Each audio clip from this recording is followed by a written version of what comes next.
that, man.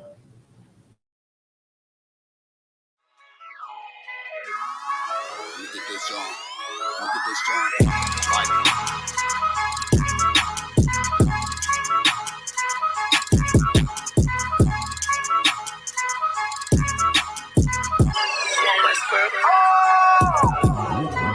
First star, I'm really that nigga. Truth be told, I'm a noble figure. Local niggas, they be so offended. West world, that's global business. Hold on. Let me ask y'all a question. All y'all niggas in the same school and all that? Hell, fuck yeah. So none of y'all niggas smoke weed? Fuck no. Don't fold if you say you win it. I was molded to it, now I feel it. Can't control, this the highest limit. Killer shit, but this an honest living. Gotta get it, ain't no time for wishing. The time is now, better pay attention. In my city, you can feel the tension. A terror squad, no punch.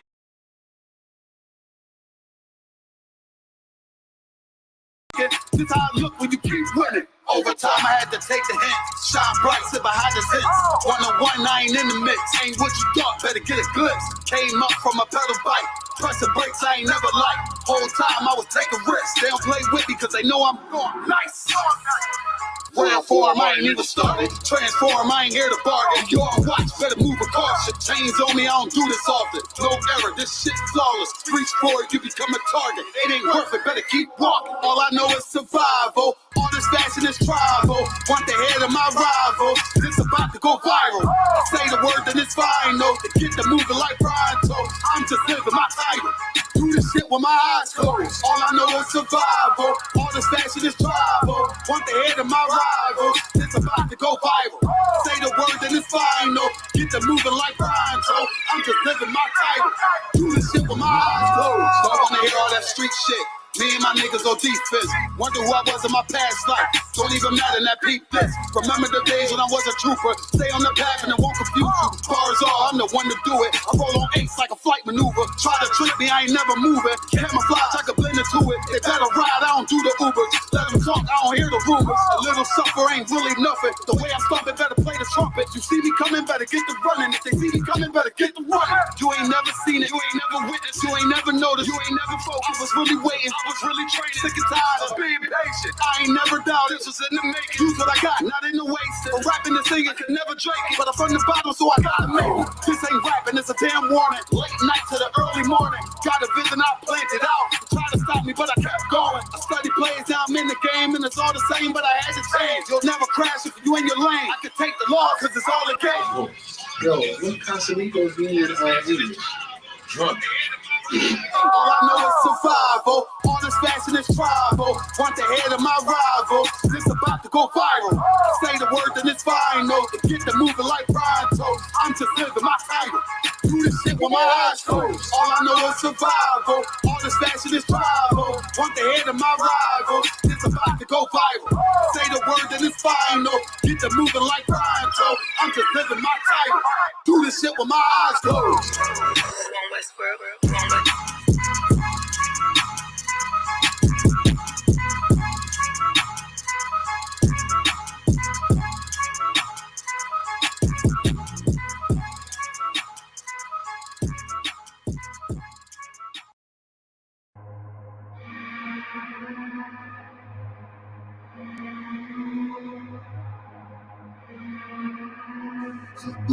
What's the heat? ODing on a beat, Narcan flow. We outside. We outside with it. That temperature's getting hot, we take it outside. You run your mouth up in the store, we take it outside. I got my killers with me, you won't make it outside. Outside, cause we outside. Before the COVID had the mess and we was outside. The Glock loaded extra mag and it's outside. There's one west for that bag and we outside. We outside. I got the world in the palm of my hand. One west sleeve stretch, do it live on the gram. Had a whole world viewing. Click and subscribe. Had them niggas off the block, tell them shooters they want a job. I just put them on the payroll. When I get control them, I just mold them like they Play-Doh. Soldiers giving halo, trying to get up at them pesos. 40 cows send you out of space, Jeff Bezos. And Jeff Bezos, leave you all boxed up. All cause my delivery, I be on that prime shit. Take you time to get with me. Got me like Vladimir, treat you like the Ukraine. Raise your little city, now you boating like Usain. Scope costs more than the rifle. I got new aim, fresh kick, spit with the blick. Not my shoe game. Used to have a dirty 30 tied to a shoestring. Now I got the Ruger 5 and 7. That's my boot thing. That temperature's getting hot, we take it outside. You run your mouth up in this club, we take it outside. I got my killers with me, you won't make it outside. Outside, cause we outside. Before the COVID had the mess and we was outside. The Glock loaded, extra mag and it's outside. There's one west for that bag and we outside. We outside. That temperature's getting hot, we take it outside. You run your mouth up in this club, we take it outside. I got my killers with me, you won't make it outside. Outside, cause we outside. Before the COVID had the mess and we was outside. The Glock loaded, extra mag and it's outside. There's one west for that bag and we outside. We outside. I don't talk hardly, be there when you call me. Send them Philly clippers at your head like a baldy. Chopper get to run down your block like a Harley. No, this ain't a big hog, this the big dog. In your city, swinging through the jungle like it's pitfall. In the water wading, marching to my cadence. Big burst of thunder in my hands like I'm reading. Shitty little combat sounds, but I ain't playing. Look 'em in the eye before the war like a weigh-in. I'm up in the AM, politicking movements with that Draco from the vid because it's proven. Waiting on my brother how to bid, he ain't do shit. That's how life go. Win some, you lose. Seen a little nigga beat a big nigga out his shoes. Seen that nigga come back, pull up with a gun strap, rob everybody outside, told him run that. We outside. That temperature's getting hot, we take it outside. You run your mouth up in this club, we take it outside. I got my killers with me, you won't make it outside. Outside, yeah, we outside. Before the COVID had the mess and we was outside. My Glock loaded, extra mag and it's outside. It's one west for that bag and we outside. Outside, yeah, we outside. That temperature's getting hot, we take it outside. You run your mouth up in this club, we take it outside. I got my killers with me, you won't make it outside. We outside, and we outside. Outside, yeah, we outside. We outside, yeah, we outside. There's one west on them corners and we outside. We outside with it.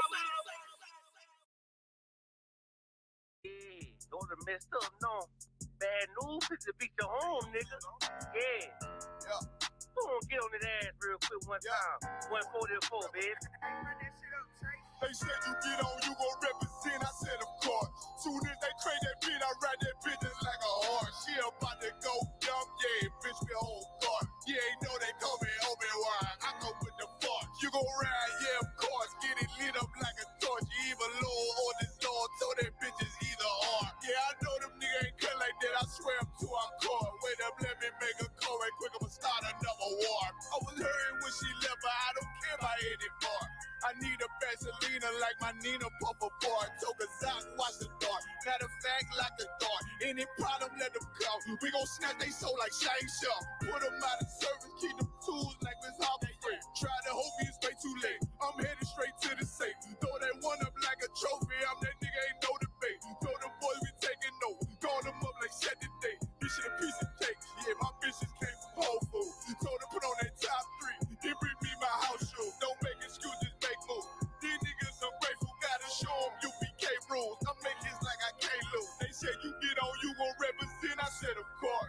Soon as they crank that beat, I ride that business like a horse. She about to go dumb, yeah, bitch, the whole part. You ain't know they call me Obi-Wan. I come with the fart. You gon' ride, yeah, of course. Get it lit up like a torch. You even low on this Lord, so that bitch is either or. Yeah, I know them niggas ain't cut like that. I swear I'm too hardcore. Yeah, I just got off the call. I'ma start another war. Spit a plate up with my niggas. Get your knife and your fart. They ain't locked in with the cow. Then when you speaking to me, fart. Yeah, I just took the floor. Ain't no cowards in my campaign. They can't stop the campaign. Tell them bring the champagne. They know I'm a champion. They can see the outcome. Get them niggas bad. Got them tied down and out there. You can't do with them steppers. Niggas been down since day one. We run up the bands, bitch, like Dylan.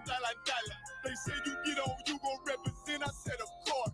Soon as they pray that beat, I read that bitch just like a horse. Yeah, about to go dumb, yeah, bitch, we whole guard. You ain't know they call me Obi-Wan. I come with the force. You gon' ride, yeah, of course. Get it lit up like a torch. You either low or this low, so that bitch is either or. I told you niggas, you ain't cut like that. I swear I'm too hardcore. And I just made it go. We gon' start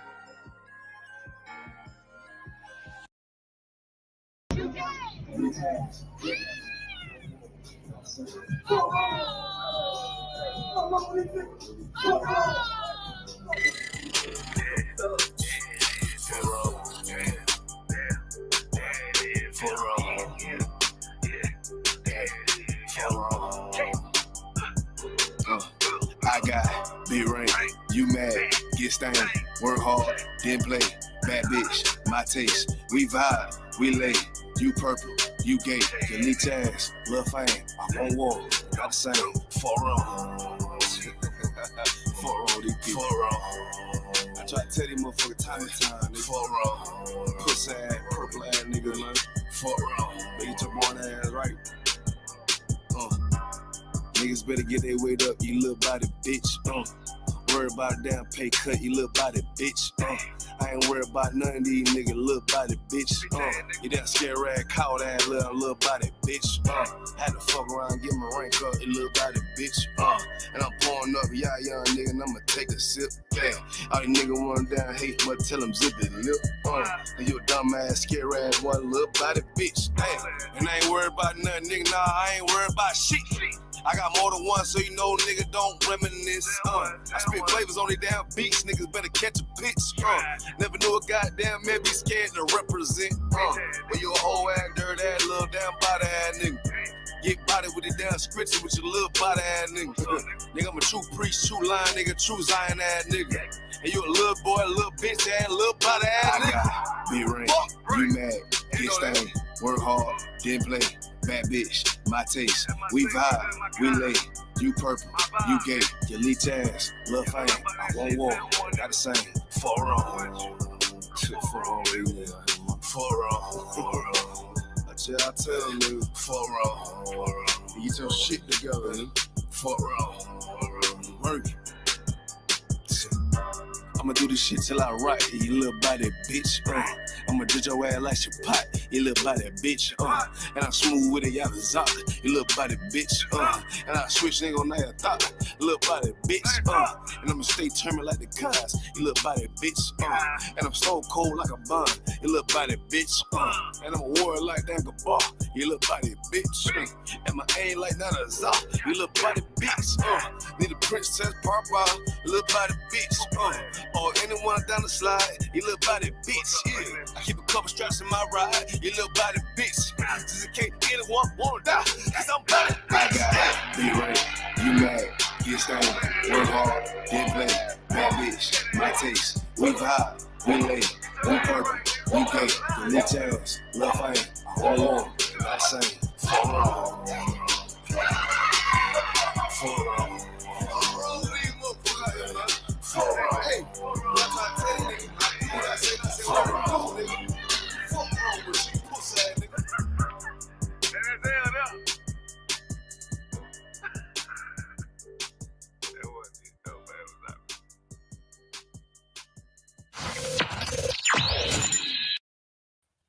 you go ahead, bring it on.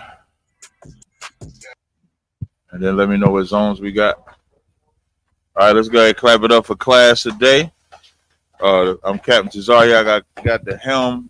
Gentleman Hyman allowed me to teach the class, so I'll be teaching the class. What zones do we have in here? What different zones do we have in here out in the school?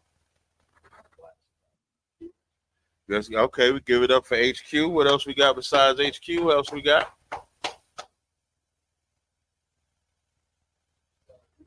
Got Houston. Houston always showing up. You know what I mean? Big up to them brothers as well. Who else we got besides them? Got Milwaukee. Big up to Milwaukee. We're probably y'all out there. Milwaukee holding it down. All right, so y'all know for the zones that's joined, if y'all got any questions, of course, at any time, you could just unmute, say Salaki, and then just ask your questions. I'll ask y'all real quick. Do y'all have any questions to the brothers in that's on the live stream? Do y'all have any questions? Anybody in Texas, Milwaukee headquarters, do y'all have any questions? Will I be able to hear them? Will I be able to hear them out?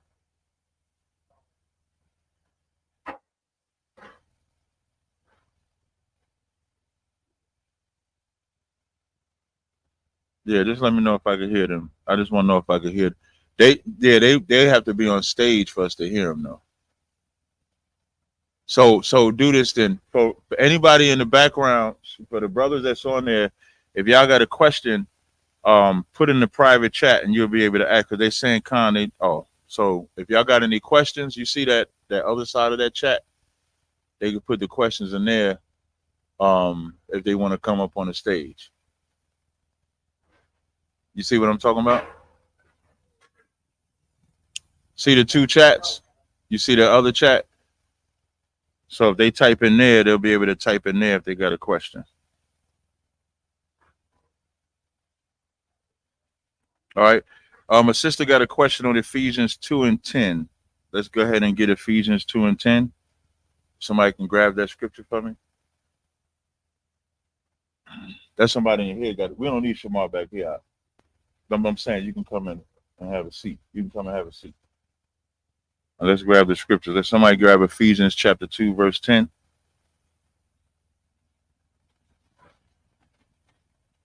And where the cordless mics for the brothers when they fine.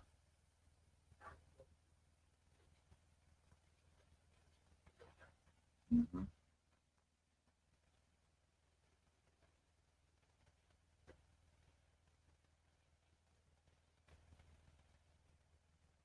Yeah, Ephesians 2 and 10.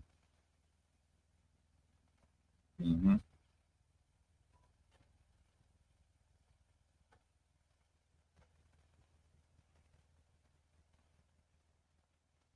You got it up? All right. Come. All right.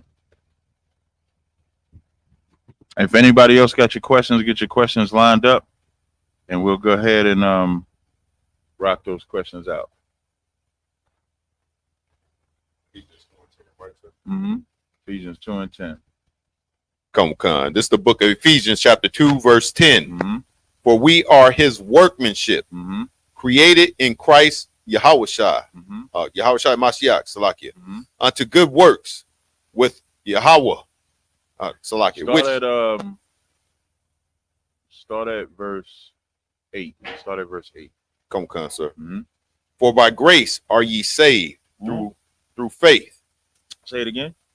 For by grace are ye saved through faith. I was having a conversation with these Christians on Clubhouse, actually on the Hunter side, and they were saying we're not under the law, we under grace. So I asked them, what does grace mean? And they believe that grace just means that you don't have to keep the law no more. That's what they believe. So when it says, for by grace are ye saved through faith, what does that part mean? For grace ye are saved by faith. Who knows what that part means? Anybody? It's very easy. Very, very easy. And you gotta understand some of this, and it'll make it plain, as you begin to read everything else. So when it says, for by grace ye are saved, I always use this same example when I break down for by grace ye are saved. And the most simplistic example is the woman that was caught in adultery, right? Y'all familiar with that, right? Y'all familiar with that? So now with the woman that was caught in adultery, she was supposed to die, right? So by grace she was saved, meaning the grace stopped the debt that she had to owe, which would have been her life. So in this verse, when it's saying for by grace ye are saved, we should all be dead based on the works or based on the debt that we owe to the law. But grace saved us from that. But grace didn't save us so that now when you get saved from the debt that you owe to go right back in debt, it saved you so that you never go back in debt. That's what that saved, because you notice that saved is past tense also. So it says by grace ye are saved. It don't say grace saved. So it's grace ye are saved through faith. Keep going. Mm-hmm. Salakia, sir. Mm-hmm. And that not of yourselves. And not of yourselves. So you're not even saved of yourself. You're not even saved of yourselves, meaning there was nothing that you did that got you this grace. Keep going. It is the gift of the Most High. And what's heavy when it says it's a gift that we didn't even deserve. We didn't, like, what did we do to deserve this gift? We better thank the Lord for our father Abraham, because without Abraham, we would be like everybody else scurrying on the planet. It damn near would be no life in black people, in Hispanics, in Native Indians. Like Christ said that the Lord cut the time short, or there would be no flesh left, because we love to sin. And because we was given a law not to sin is why we're at the bottom, and everybody else that we see doing the same evil we doing, they still at the top. Because the reason that they're at the top is because we chose to sin with them. And it's just that simple. Like, if we want to reverse the guard, like there's a video that just came out with the white guy Tommy G. Tommy G just put a video out where he came and he filmed us. He filmed us at the cookout, filmed us at class, filmed us at the Hebrew Academy. And the whole time we telling him that we believe in the Bible and God is going to do a role reversal. He don't want to accept that. Like, he's the typical white man. That white man said that he believes that we shouldn't hate and nobody should pay for anything else, right? But when we say, how do you fix it without a role reversal, he doesn't have that answer. He genuine, like, and the white man's so cunning. He just thinks that if we just all work hard, just all work hard and build economically, we can build up this black society. And that good. So like it, sir, that reminds me of the them Kemet, the brothers. They always say that as well. It comes back to the economics. It go back to economics. When our problem is not economics, our problem is spiritual. That's our problem. Okay. Because even economics, whose economic plan you going by? It ain't going by your plan. Right. You don't have no economic plan. You're mirroring America's economic plan and just remixing it to fit you, but you don't have no original economic plan. But there is an economic plan in the Bible. The economic plan in the Bible is very simple. Every resource you have, contain it. Like, we could be like what's the Apple? Like, Apple has an ecosystem where within their ecosystem, and here's how racist Apple is, right? It's like, Apple is so racist that if you're outside that ecosystem, what color are you? The green, yeah, the green. So I know if I look at my iPhone and somebody texts me and that ecosystem and that color is green, they're not in my ecosystem. Right.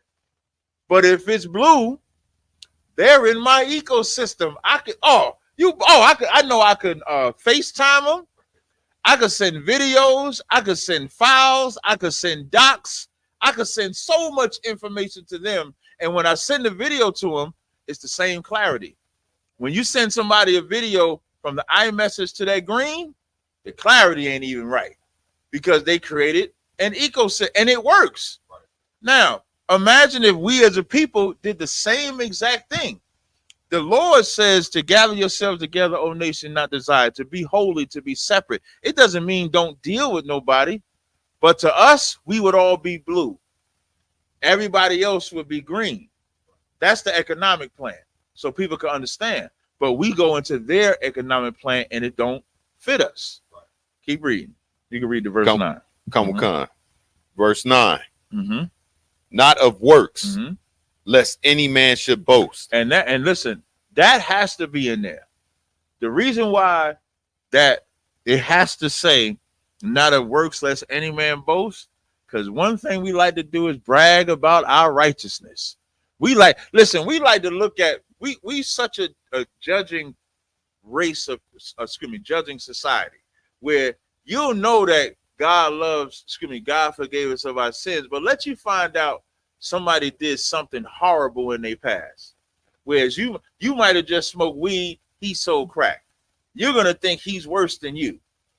So you're gonna think your recovery or the Lord forgiving you. And yeah, it was easy for the Lord to forgive me, but look at what he did for you. He had to do a lot to forgive you.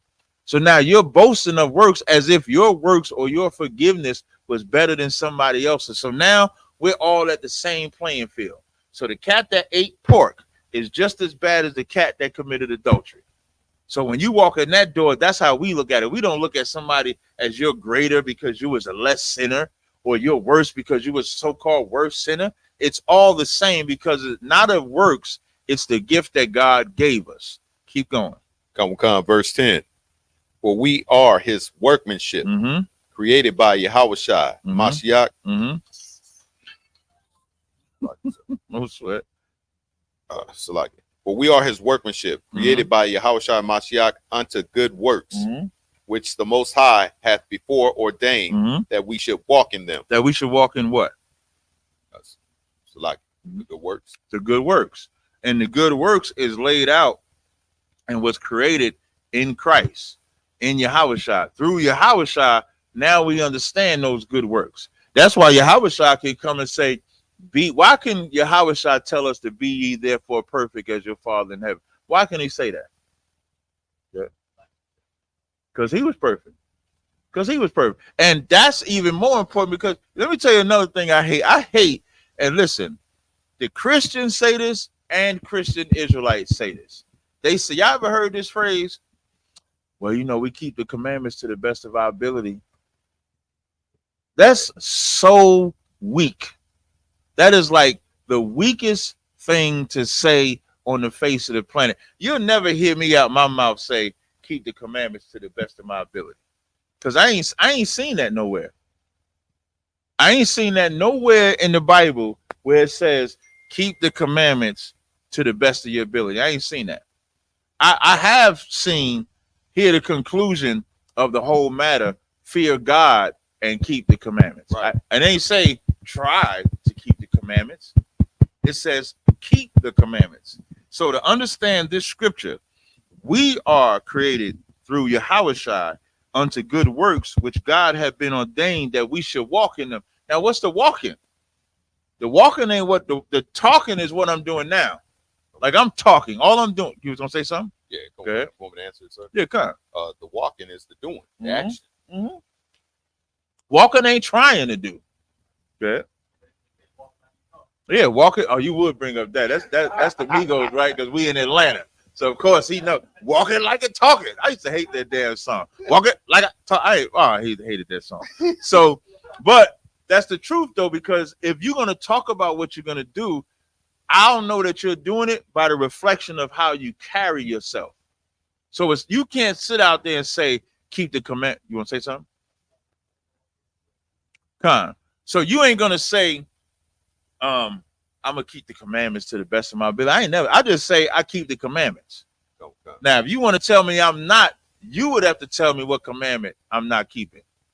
But I say I keep the commandments. Okay.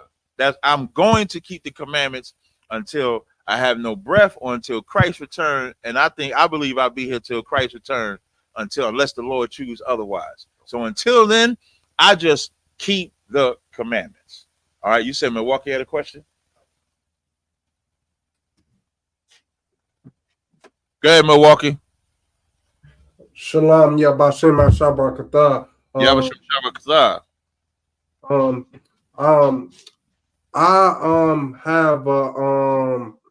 scripture. I had to know was locks and what is weaving locks, braids instead of dreadlocks, because Shalakia,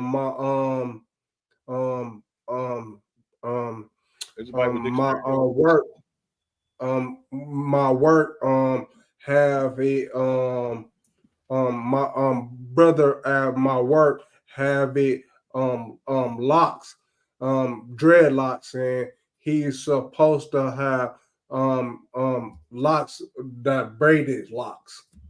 And I wanted to know, I forgot which one, I forgot the scriptures. Got you. So you can use Samson. I'm gonna look up the word lock in the Zondervan Bible Dictionary, and we'll see. Now, at the outset, right? If you can lock something, what can you do with that also? Okay. So, like it, sir, you can unlock it. You can unlock it. You can't unlock them stinking ass dreads. You got to cut them out.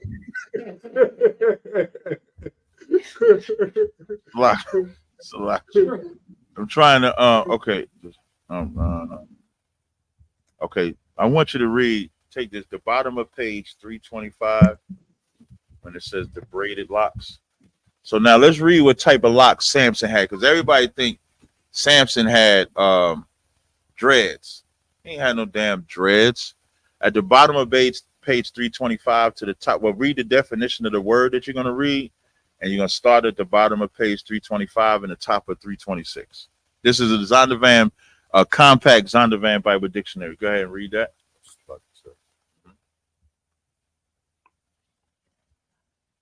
Okay, come on. This is the compact. This is the Zondervan Compact Bible Dictionary, page 325.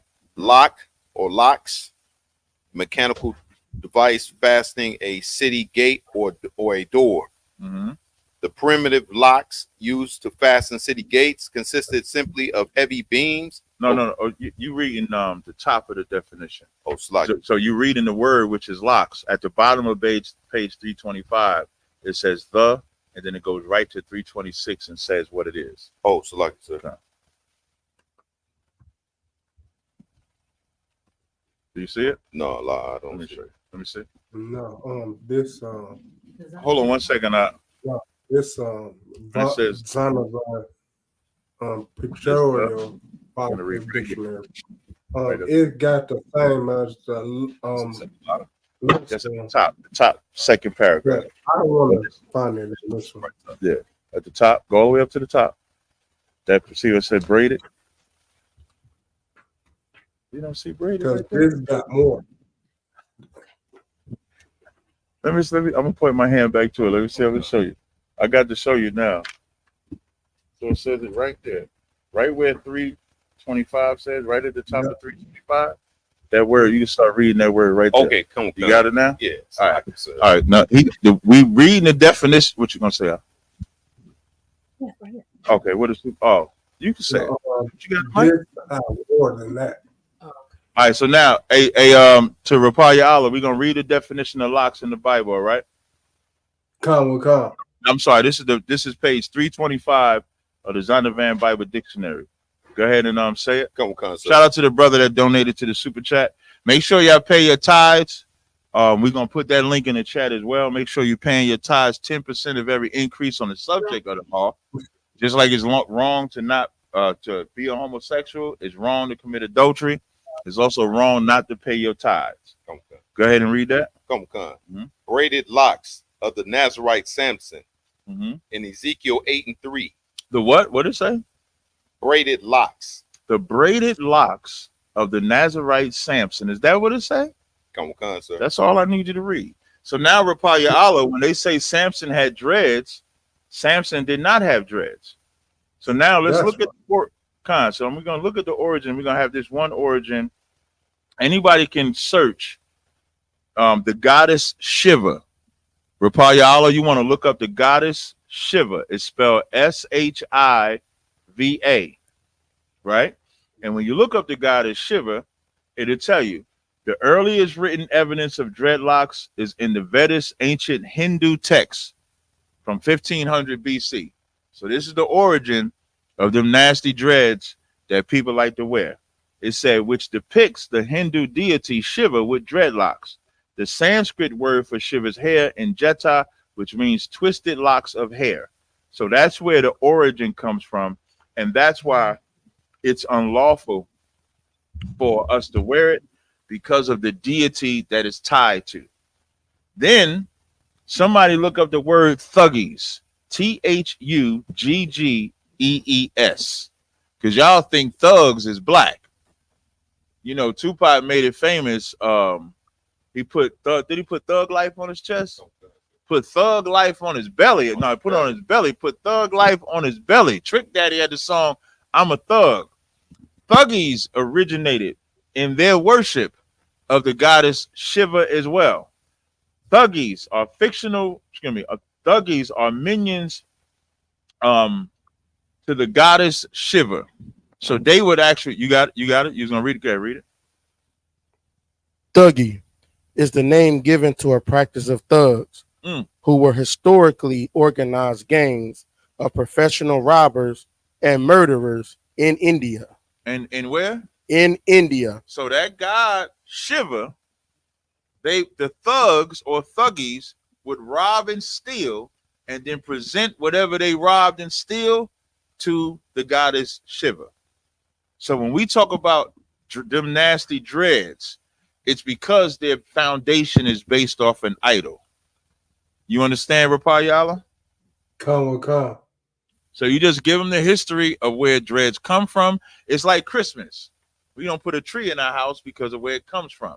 It's like the Christian cross. We don't put a cross in our house because of where it comes from. And we don't wear that hairstyle because that hairstyle comes from the worship of another god. It's like having a bald head. We don't have bald heads because that's the Egyptians' way of life. That's not our way of life. Now, if you natural bald head, for all my naturally bald-headed brothers, because you lose your hair, Salakia. I'm not talking about y'all. Even in like, listen, for y'all to understand, my favorite prophet was bald-headed, so don't even trip. It's all right. All right. Listen, if they make fun of y'all, just remember that when they made fun of Elijah, bears came and unalived them children for making fun of him, which means watch your mouth when you talk about the elders or people that got making fun of people with bald head, because everybody that got a bald head ain't old. Water, sir. Listen, everybody in the room with the bald head looking at me like I ain't old. God. All right, was that it? Come. All right, no sweat. And you can always now once you do that, you can go into the first law of the Most High. Don't have no other gods before me, and say when you put them dreads on, you're presenting another god before the Lord. And always make sure you tell black people with anything that you're teaching them, you also got to say, I know you don't know this, because they're going to say, I didn't know that. And you're going to say, I know you didn't know this. I didn't know this. I thought dreads was cool or something like that. But now once we know the truth, now you can't do it once you learn the truth. All right, Come. All right, was that it? Come. Okay, I'll take the next question. So I just did Ephesians 2. I took that question. I'll take the next question. You got any other questions? I know we got a couple, right?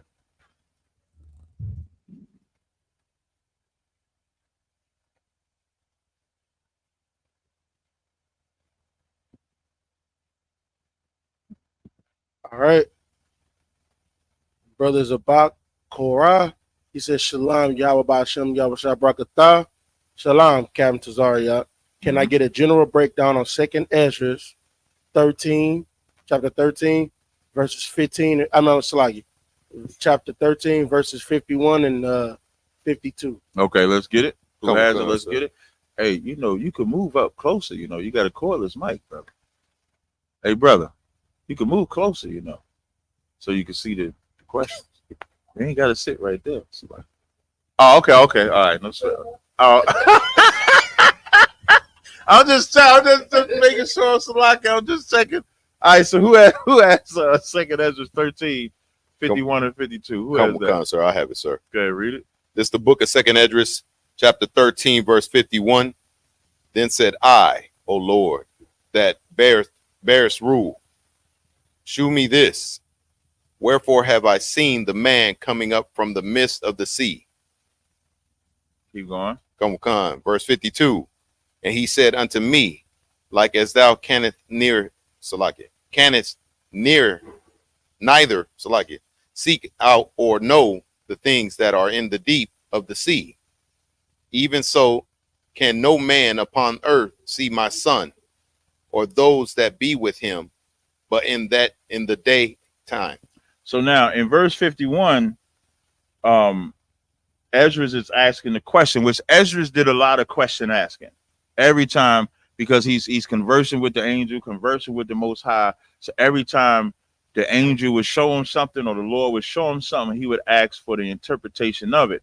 So in 51, he's saying, wherefore have I seen this man coming up from the midst of the sea? So he, of course, wants to know who this man is that was that he saw in the midst of the sea. Verse 52 says, you said unto me, like as thou canst neither seek or know the things that are in the deep of the sea. And that would always be the thing. The angel would always say, you can't measure the deep. If I ask you where fire came from, if I ask you where this came from. So now he's saying, just like you can't know the things that are in the deep of the sea, even so, no man upon the earth see my son or those that be with him, but in the daytime. So I'm assuming the question is, what does that mean in the daytime? So who knows what that means? You can't see the son of my son or those that be with him, but in the daytime. It's very simple. It's a simple answer. Mm-hmm. Is it referring to like when they go to camp in the daytime? No, not going to camp. It's definitely the daytime is a, remember, this is metaphor. So when it says, you gonna say something? Mm-hmm. When you're awake, when they're awake in the daytime, like present in mind type things. Like, Nope. Well, nope. Y'all looking at it too literal. So what does it mean when it says, but in the daytime? Let me give y'all because if I give you that precept, y'all gonna know the answer. Good. Verse 52. Verse 51, he's asking to see the man. Excuse me. Wherefore have I seen the man coming up from the midst of the sea? Verse 52, he says, like you can't know the things that are in the deep of the sea. Even so, no man upon earth may see much. Excuse me. No man upon earth see my son or those that be with him, but in the daytime. So like it says, when they, I was gonna say when they wake up. What does that mean when they wake up? What do you mean? When they are keeping the law, statutes, commandments. That's it. Like that. You was gonna say the same thing, y'all are? What you gonna say? I was saying like when you come into the light, right. Come into the light when you come into the law. That's like you coming into light out of darkness. Mm-hmm. Yeah. Let's read a couple verses. Let's read 53. So like when it says the daytime is synonymous with the sun. It's synonymous with your awakening. That's the whole point. Like you can't. Does everybody who all think they see Jesus? I'm saying that on purpose. Who's seen Jesus? Who see Jesus? Y'all telling me everybody don't see Jesus? So like, come on, y'all. I'm saying Jesus on purpose. I ain't say see Yahweh. I said everybody who see Jesus. Is Jesus not the Son of God? Do the Christians think they know Jesus? Do the Christians think they see Jesus? Do the Christians think they heard Jesus? But have they heard him? Have they seen him? So they're still in darkness or in the night, which is the opposite. So you can't see the Son or those that be with him unless you're in the daytime. Yeah,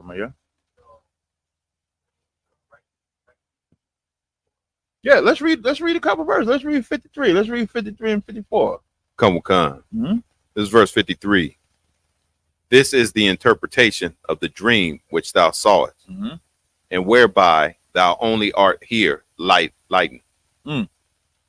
Now you notice it's saying he's light because he'll be able to see.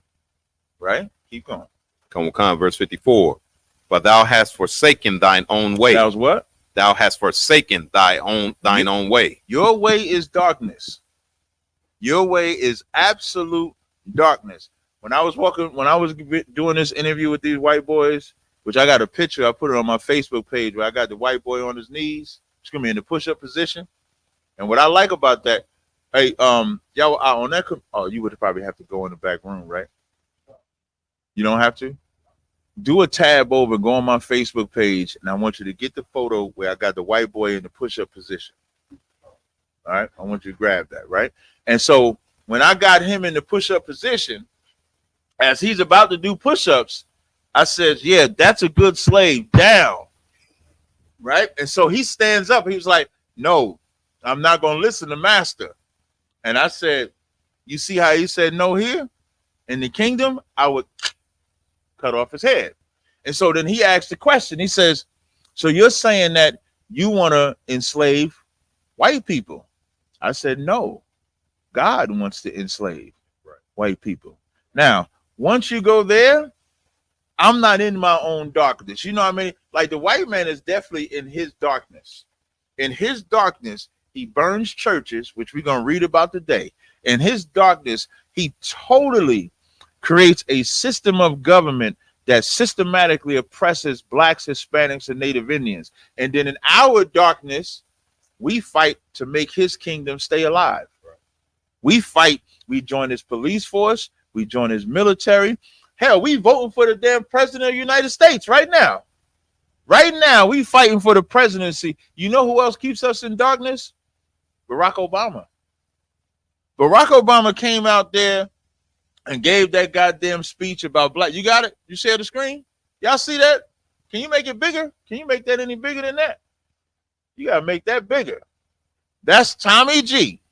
Tommy G is a famous YouTuber. I think his YouTube channel got about 2.5 million subscribers. And when he came out, I immediately, as soon as he went in position, my spirit said, put your hand over and tell him to go get down. That's what my spirit said.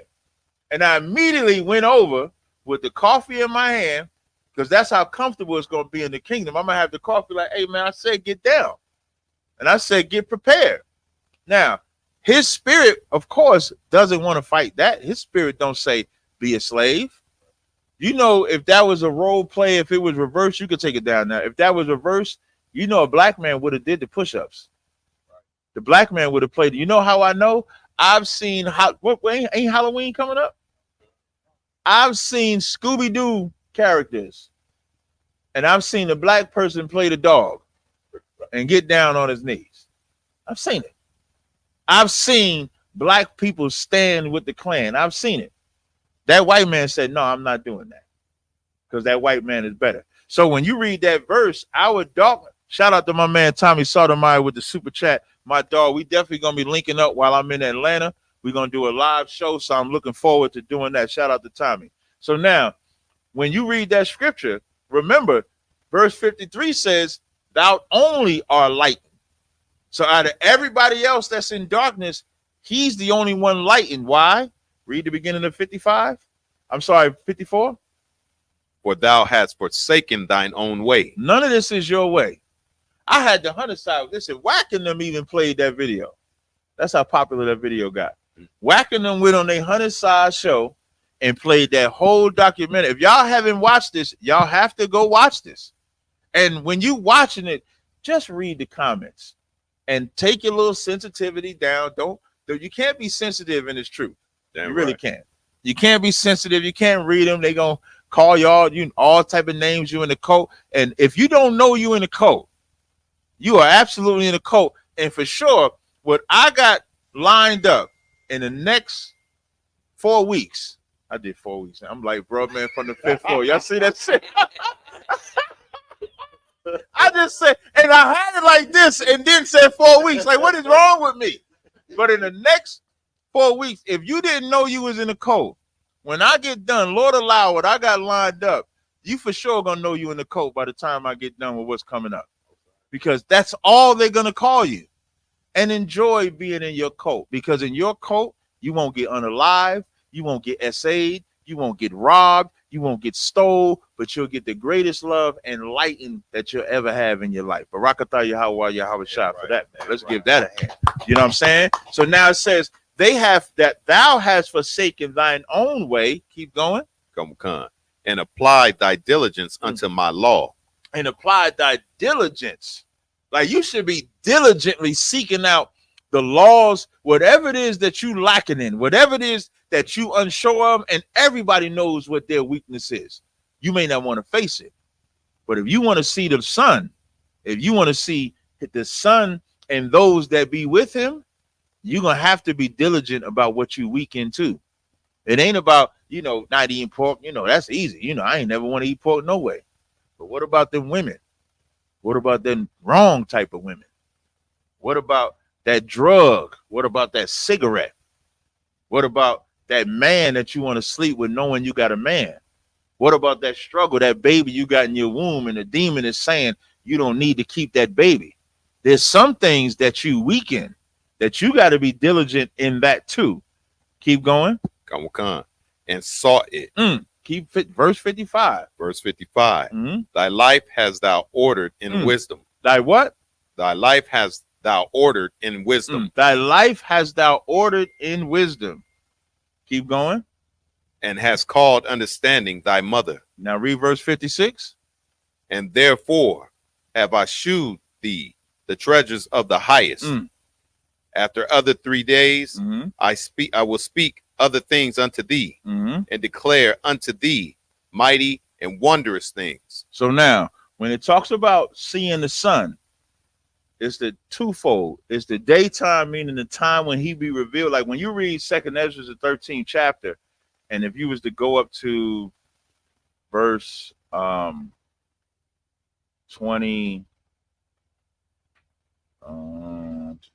give me 1 second. If you was to go to verse 29, when it says, behold, the days come when the Most High will begin to deliver them that are upon the earth, that daytime is also talking about that. And you're seeing the build up to that right now. You're seeing all these nations run into the Middle East, running up and into that valley where they're not going to be able to escape it. They're all going to be drawn into it, because the more nations join, the other powerful nations are going to say, if they win this, they might think they can take me. So now what you're seeing in the Middle East is going to be, which side are these powers that be going to join? Which side are these powers that be going to pick? So that day is also coming. But for those of us that don't want to partake in the plagues, you're going to have to forsake your own way and forsake the Most High's way. All right? Just to answer that question, I'll take the next question. Any questions in the room? I'll take the brother right there. You got the mic? Oh, you got the mic. Good job. Go ahead. Salaki Adawan, if I may. Is kind of a twofold question with two scriptures.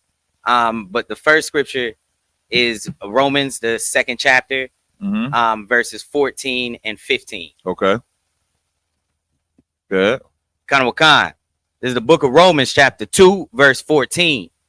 For when the Gentiles, which have not the law, do by nature the things contained in the law, these, having not the law, are a law unto themselves, which show the work of the law written in their hearts. Their conscience. I thought we had to wait for the Lord to put the zappers into the New Testament and have it written in our heart.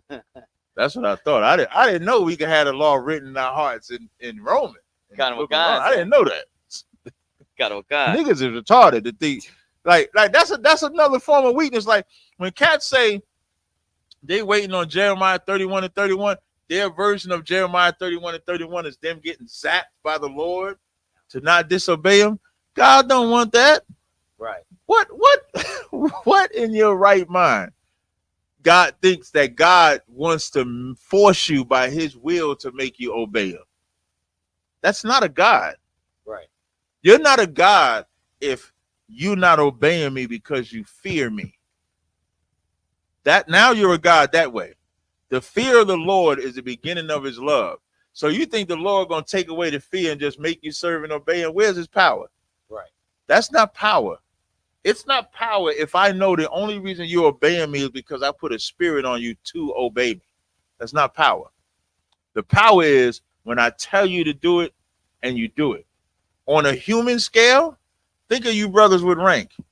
You tell men what to do, and you know that they respect your rank and authority by them doing it, not by you paying them to do it. That's the equivalent. Imagine you give an order to a brother. I'm giving you $50 to do this order. He ain't doing it because he care about the order. He want $50. Who don't want $50? But now imagine you ain't paying them nothing. And you tell them to pick up the crates. You tell them to put the camp together. You tell them to go teach. You tell them all the things to do. And when you ask him if the order was complete and he say the order complete, now you know he respects rank. You know he respects order. So the Lord ain't never zapping you and making you obey him. The Holy Spirit going to come upon you and you're going to obey because you fear the Lord. Right. That's it. I don't do these things because I think that judgment won't happen. I know if I don't keep these commandments, I die. If I go outside right now and go get my favorite bag of weed in the world, get my favorite, whatever I used to roll it up with in the world and smoke it, I know the day that I do that, I'll die because the Lord will kill me for it. That's why I don't do it, because I'm absolutely afraid of the Lord. And that's what the scriptures say. The scriptures don't say to fear, like don't fear the Lord. The scriptures say to fear. Pull that. That's in the Apocrypha, I believe, when it said the fear of the Lord is the beginning of his love. Because people need to hear that. People think that God just loves. I ain't never seen that God is just love for no reason. God is love. But God, if you can love, what can you do? You can hate. No, that's it. That's it. I think it's in the Apocrypha when it says the fear of the Lord is the beginning of his love. Yep. Go to Ecclesiasticus 25:12. Somebody read that. Let's let that sizzle in your spirit. I heard Deion Sanders copy my shit. Sizzle in your spirit, man. Slide. I got it, Cap. Okay, read it. The book of Ecclesiasticus, chapter 25, verse 12. Mm-hmm. The fear of the Lord is the beginning of his love. That's what the Bible say. You want to love the Lord, you fear him. Moses feared him. When Moses wasn't going to circumcise his son, he feared the Lord. Because it said the Lord sought to kill him. And you know what he did? Circumcised that boy. Right. His wife called him a bloody man, which lets you know he probably didn't want to do it because of his rib. Don't let your rib have you out here getting killed. Because the Lord will kill you over your rib. Or the Lord will kill your rib. Now, you think I'm lying? Go to this book of Ezekiel. The Lord, what, you know what I'm saying? Salagi, sir, real quick, if I may. Uh-huh.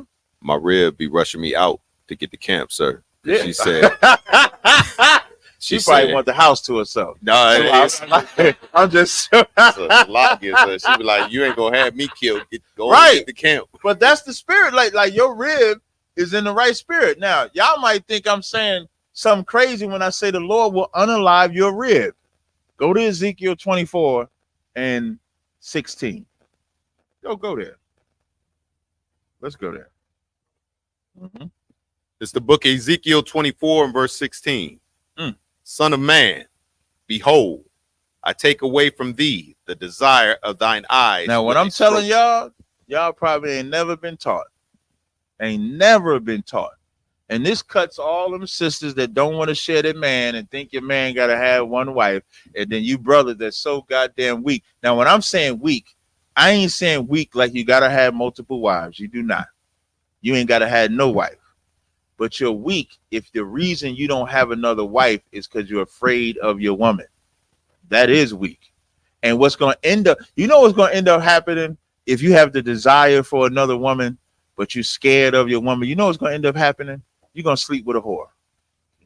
You are absolutely going to sleep with a whore because you're going to desire another woman, but you don't want your rib to find out. So what's the easiest way for your rib to not find out? Is to go find some whore. To go down. What's a popular strip in Atlanta? Who knows? I know. Not strip club. Oh, look, don't know. No, I ain't say strip club. No. No,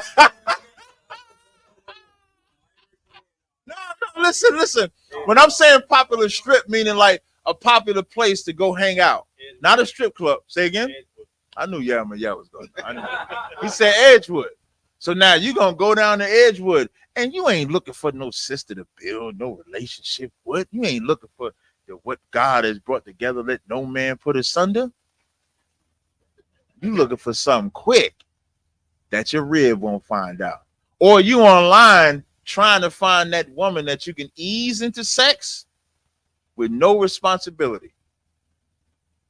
That's what you'll do. And the reason why I say that is because the Lord is saying, I'm going to take away the desire of thine eyes. The desire of thine eyes was Ezekiel's one wife.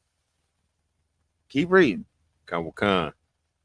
Yet neither shalt thou mourn nor weep. Listen, the Lord said, I'm going to unalive your wife, and you can't even mourn. You can't even weep. That's what the Lord said. That's the God we serve. The God we serve is not a sucker. He's not a punk. He's not the F word. He's not none of that. He's the ultimate gangster. I like when and the reason why I keep highlighting this the documentary or the video that we filmed is because of all the attention and traction that it got. So Thasha Yum had the shirt Real Nigga University. And so when he had it, the white boy wouldn't say it, but I would say it. And so he says, is Moses a real nigga? I said, yeah. He said, is Jesus a real nigga? I said, the realest nigga. And you have to understand that God you serve is the realest thing that you will ever obey in your life. And if you put anything above him, a woman, money, job, children, he'll take it away from you. If you ever wonder why you losing your ribs or losing your wives or losing your job, think about your service to the Lord. Right. Just analyze. Analyze, is my service to the Lord up to par? What am I doing enough work? How long I'm gonna be in all black before I get officer's test? How long I'm gonna be a 50? How long I'm gonna be a 500? How long I'm gonna be 1,000? How long I'm gonna be whatever rank I am? Is that a reflection of my work? You got to analyze that. Because for sure, he'll take it away. Let's keep reading the slide. I don't mean to keep breaking it down, but let's keep reading. Come. Neither shall thy tears run down. God, he said, you can't even have no tears. I better not see a tear fall down your eye or your ears as I take away your woman. Keep going. Come, verse 17. Forbear to cry. Make no mourning for the dead. Keep going. Bind the tire of thine head Tire upon is, thee. talk about that headpiece we wear, which lets you know they was wearing headpieces back then. Bind the tire upon thy head. Keep going. Come. And put on thy shoes upon thy feet, and cover not thy lips, and eat not the bread of men. Read the next verse. Huh? Come. Verse 18. So I spake unto the people in the morning, and at even my wife died. At even what? At even my wife died. At even what? At even my wife died. His wife gone now. Because that was the beauty of his eye. You let your woman be the beauty of your eye. And listen, for you sisters, this don't mean you ain't beautiful and you ain't beautiful in our eyes. You just ain't more beautiful than the truth. All right. You're not. Our first wife is this truth. I am married to it. If you're going to join yourself to me, you're going to know that you second fiddle to that. You can be first after that. You can have your position and all that solid. Every woman is second to the truth. Every child is second to the truth. Every business is second to the truth. Everything in existence is second to serving the Lord. That's your wife. And the minute you put something above that, it'll fail. All right, keep going. I'm sorry. Like I was gonna say, that's heavy because that's what keeps you loyal to your woman is this truth. If it wasn't for the truth, you would be out with the hoes. You know, you'd be out with the hoes. That's right. But now let me get back to Romans 2. Go ahead.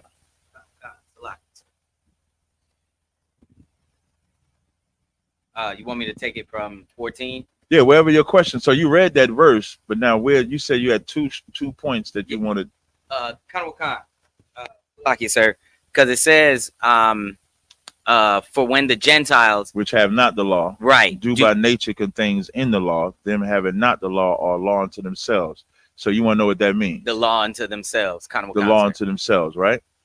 Okay, read it from the top, and I'll tell you. This is the book of Romans, chapter 2, and verse 14. For when the Gentiles, which have not the law, do by nature, replace that word with police. For when the Gentiles have not the police, go ahead, do by nature the things contained by the police. No. Contained in the law. Police. No. That word is law. Oh, contained in the law. These having not the police are a police unto themselves. That's what that means, and that's what we all are. Where's the people that come and observe and make sure we keeping the commandments? Right. Where they at? I don't see them. There's nobody that got to come in my house to check if I'm not breaking the commandments, because I'm not. If I got to come to your house, I mean, that's going to be rough. Then it might be furniture moved. When Paul lay hands, you might get some hands. No. But you might get that, because that's all that's simply saying. And that's the power of the Most High, excuse me, the Holy Spirit, and what Christ was talking about, especially with the New Testament. Like, you don't need the priest to police you. Right. And you shouldn't. You should be able to conduct yourself according to what God said. I shouldn't have to come to your house and run. You know, like, imagine if, like, you're in prison, or let's say you got a warrant, the cops coming and searching for paraphernalia, searching for drugs, and running through your house like that. We shouldn't have to do that in here. I shouldn't have to come to Jeremiah's house, and nobody should have to come to Tazariak's house to see if I got ham in the back of the refrigerator wrapped in beef and shit. You come in there, hey, we smelled it. We have reports that, you know, you got some ham up in here. And I'm like, nah, I ain't got it, because I think I got it wrapped all in the beef. And then y'all come unwrap the beef, and boom, it's ham. Well, my shit used to be shrimp. I used to love shrimp in the world. Or y'all come in there, it's a whole fresh bag of shrimp, and you're like, Cap, what's up with that? Y'all shouldn't have to do that, because I should be able to police myself. And that's what they was doing in Rome. They was able to police themselves. All right. Does that answer your question? Kind of what kind, sir. Okay. So like, because it was because now I lost the scripture. I got it. It was the second part was Romans 7:7. Mm-hmm. It says, what shall we say then? Mm-hmm. Is the law sin? God forbid. Mm-hmm. Nay, I had not known sin but by the law. Right. And so now this is a good scripture. Read verse 14 in that same verse. Same chapter, rather. So Kind out of one. You said verse 14? Mm-hmm. Kind of what kind? For we know that the law is spiritual. That the law is what? Spiritual. So now can no Christian come to you and tell you we ain't got to keep the law? Because this just said the law is spiritual. So they can't. Now read after that where it says the law is spiritual. Kind of a kind. But I am carnal. Sold. So when they tell you that you can eat that pork, when they tell you can sleep with them, when they tell you God's laws is done away with, that's all their carnality. Right. Because the scriptures say in verse 7, shall we sin? What shall we say then? Is the law sin? God forbid. Because it's not. It says, nay, I had not known sin but by the law. If I had not known lust, except the law said, thou shalt not covet. Right. You understand? So this is Paul and battling, and this is what everybody else have to understand about when you read in the New Testament. The New Testament is not cohesive in the sense that it's not like a linear thing. None of it is. The New Testament is, you got Matthew, Mark, Luke, and John. Those are 4 different accounts of interactions with Christ. That's why you'll see similar stories just told Mark's way, Matthew's way, John's way, Luke's way. So it's not chronological there. Then you got the book of Acts, which is a collection of what Paul did in Rome, Galatia, Ephesus, etc.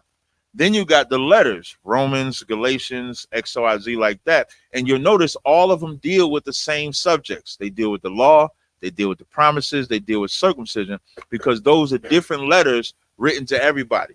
So imagine if I wrote a letter to these 3 brothers up front. They're written to them individually, but later somebody makes them a collection. So somebody have a collection of those letters, and they'll make it seem like it's saying one thing here, something different here, but they're not. They're all saying the same thing. It's just to a different audience. Right. That's the difference. Go ahead. Was there anything else? Sir, that reconciled the 2 scriptures, because it was the law.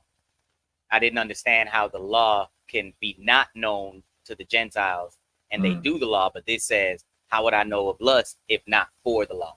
So the law in Romans 3 is speaking of the police aspect, the policing aspect, right, or the check and balance aspect, right, of what the Levitical priesthood was, right. And this is speaking of the actual law in right. verse.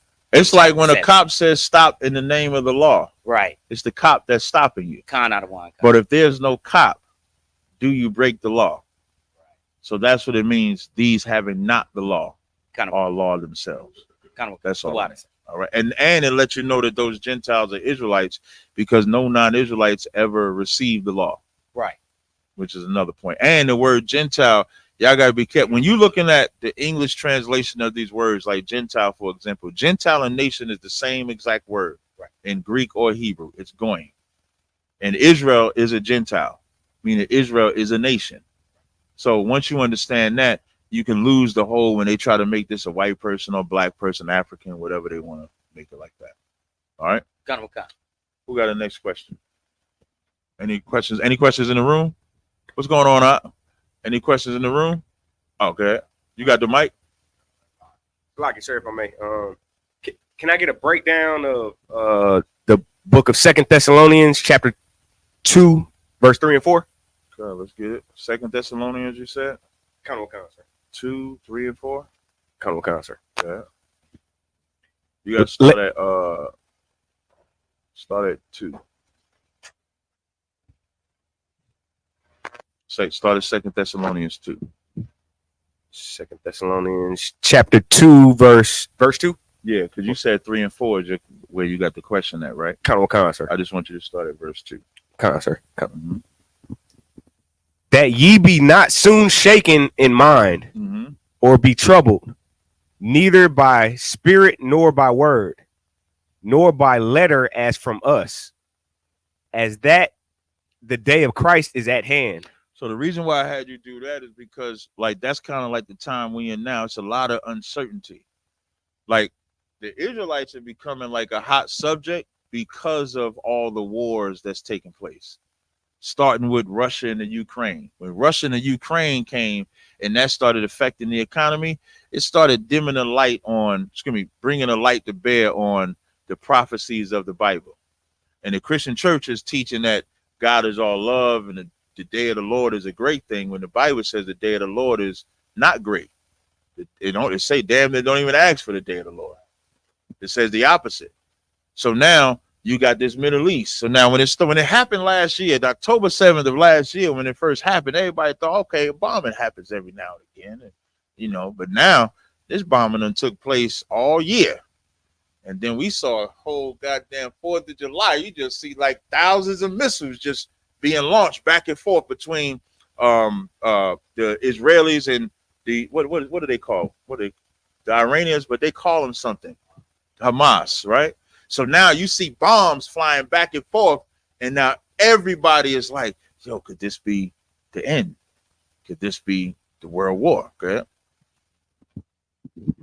So like I said, if I may, it seems like how back in the scriptures when the Most High raised up Pharaoh, got his head big, it seemed like that's what he did to Israel, because it's like not our Israel, I'm but about to say the oppressor Israel. So like Israelis. So like there you go. Say Israel. It seemed like what he did, because when they took over a lot of the the Diamond District, the banks, they took over all of that. It seemed like he was raising them up, and now he getting ready to slaughter them. Is that something that we can say too as well? Okay, I wouldn't say he's raising them up, but he is rousing them up, which is different. Because the raising him up with Pharaoh, he's making them great. The rousing him up is, it's getting to a point where every world power is going to have to pick a side. The Israelis ain't stopping. The Hamas ain't stopping. Ain't nobody stopping the bombing that they doing. So now America's going to have to be more involved. Russia's going to have to be more involved. And China's going to have to be more involved. And Britain's going to have to. So the more we see this happening, and bombing's been happening for over a year. And so now people is wondering, is what was told in the Bible going to come to pass? We seeing the price of food, which is all in Revelation, the 6th chapter, it talks about the black horse, right? And when the black horse, and the horses that you see is just spirits that go throughout the earth. So the black horse was going to represent scales and balances. And that black horse of scales and balances, where at one time you go to the store, you get a box of Honey Nut Cheerios for $2.99. Now it's $5.99. You used to be able to go to the store at $50. You might get a couple bags of groceries. You coming out with one bag. If you in Jersey, you just hold them in your hand, because they don't even give us bags no more. You got to pay for bags in the goddamn New Jersey. You go to the supermarket, and there's no store you go into in New Jersey. You can't even get a bag now unless you pay for it. So you have to pay for the plastic bag. Yeah. Yeah, they still pump your gas in Jersey. You can't pump no gas in Jersey. I don't know. Jersey is like, because you got to have a license to pump gas in Jersey. I actually like it, so like, I don't want to get out and pump my gas. It get cold as shit. The snow come out there. I don't want to go outside and pump that gas. Let that gas attendant come out and pump that gas. So that's what we're seeing. So when in verse 2 it says, "Be not shaken of mind nor troubled," especially if you're an Israelite and you want black people to rise. The only way, well, read verse 3. Read verse 3. Kind of concert. Verse 3. Let no man deceive you by any means, for that day shall not come, except there come a falling away first. Except what? There come a falling away first. So in order for Christ to return, or in order for our kingdom to rise, what has to happen? What's that? What has to happen? A falling away come? What falling? What falling? This people? Kingdom has to fall. You can't expect to rule while the ruling kingdom is there. That's not how war works. And now here's why people get shaken. They start wondering, man, how's my phone gonna stay on? How am I gonna get to the supermarket? Where's my electricity gonna come from? That's your shaking of mind, because you can't fathom existing in a world where you have to do for yourself, where you might have to struggle a little bit to build, where you might have to be poor, it might be weak, or it might be a time where you can't just go out and get what you want, or you just might have to fight. Every nigga in the world got guns. Who gonna shoot him? Might come a time where you might have to shoot him. It might come a time where all that working out in the gym, Cap, you might have to put some of that strength you say you got to the test. Because the only way this kingdom comes, the only way Christ comes, is if this kingdom falls. So even when you go out and y'all deciding to vote, because now Barack Obama done tricked you niggas to voting for this white woman, Kamala Harris, by saying you ain't black. Barack Obama did the same thing Joe Biden did. And that's how you know when Barack Obama said what he said. When Barack Obama said that if a black man doesn't vote for Kamala Harris, he called his manhood into question. He was not saying that to empower black women. He was not. He was saying that to empower and let his white constituents know that I oppress black men too. Because he did the exact same thing Joe Biden said, if you don't vote for me, you're not black. And you know what we did because we didn't want this kingdom to fall away? Oh, we went out and voted for Joe Biden. He got elected in office. You telling me niggas ain't vote for Joe Biden? And then when Joe Biden got in office, he gave the Asians everything they wanted. He gave other white people everything that they wanted. He didn't give us nothing. And then you got Kamala Harris coming in, and black men, at the surface level, black men probably like, man, I don't want no woman ruling over me. I don't know no man want no woman ruling over. What man wants a woman ruling over? I mean, the scriptures say women rule over thee, and they that rule over thee cause thee to error. That's in the Bible. Even for New Testament Christians, it says, I suffer not a woman to teach, nor to usurp authority over a man. And so now men, even if they don't want to vote for Trump, they don't want a woman to rule over them. And here come Barack Obama to put black men in their place and to play on the strings of you supposed to protect a black woman, whereas nobody ever thinks to protect a black man. Nobody, including Barack Obama. When he made that statement, he shitted on black men and galvanized and played on the strings. And you'll do it because you are shaken in your mind. You are troubled in your spirit because you don't want that day to come. That's really what Paul is saying in 2 Thessalonians 2:3 is that you don't want that day to come if you're shaken in spirit. But now in the breakdown, let no man deceive you, that day shall not come except they come a falling away first. Keep reading. And that man of sin be revealed. And that man of what? Sin be revealed. And that man of sin be revealed. And that man of sin been being revealed. And when we got over here, we was taught we had to forget what we learned of our Israelite heritage and learn the white man's religion. And in that, we believe that Caesar Borgia was Jesus. Should we believe he was God? Some Israelites still think Jesus is God. So we believe that he's God. But that man of sin, and it says son of perdition. So when it says man of sin, it has to be everything that, oh, I'm sorry, I'm jumping the gun. Read verse 4. It'll tell you. It's going to tell you. Verse 4. who opposeth and exalteth himself above all that is called God. It says, who opposeth and exalted himself above all that is called God. You know what that means? What does it mean when it says that it's called God? That's called what opposed, excuse me. What does it mean to say called God? Who knows? You gonna say something?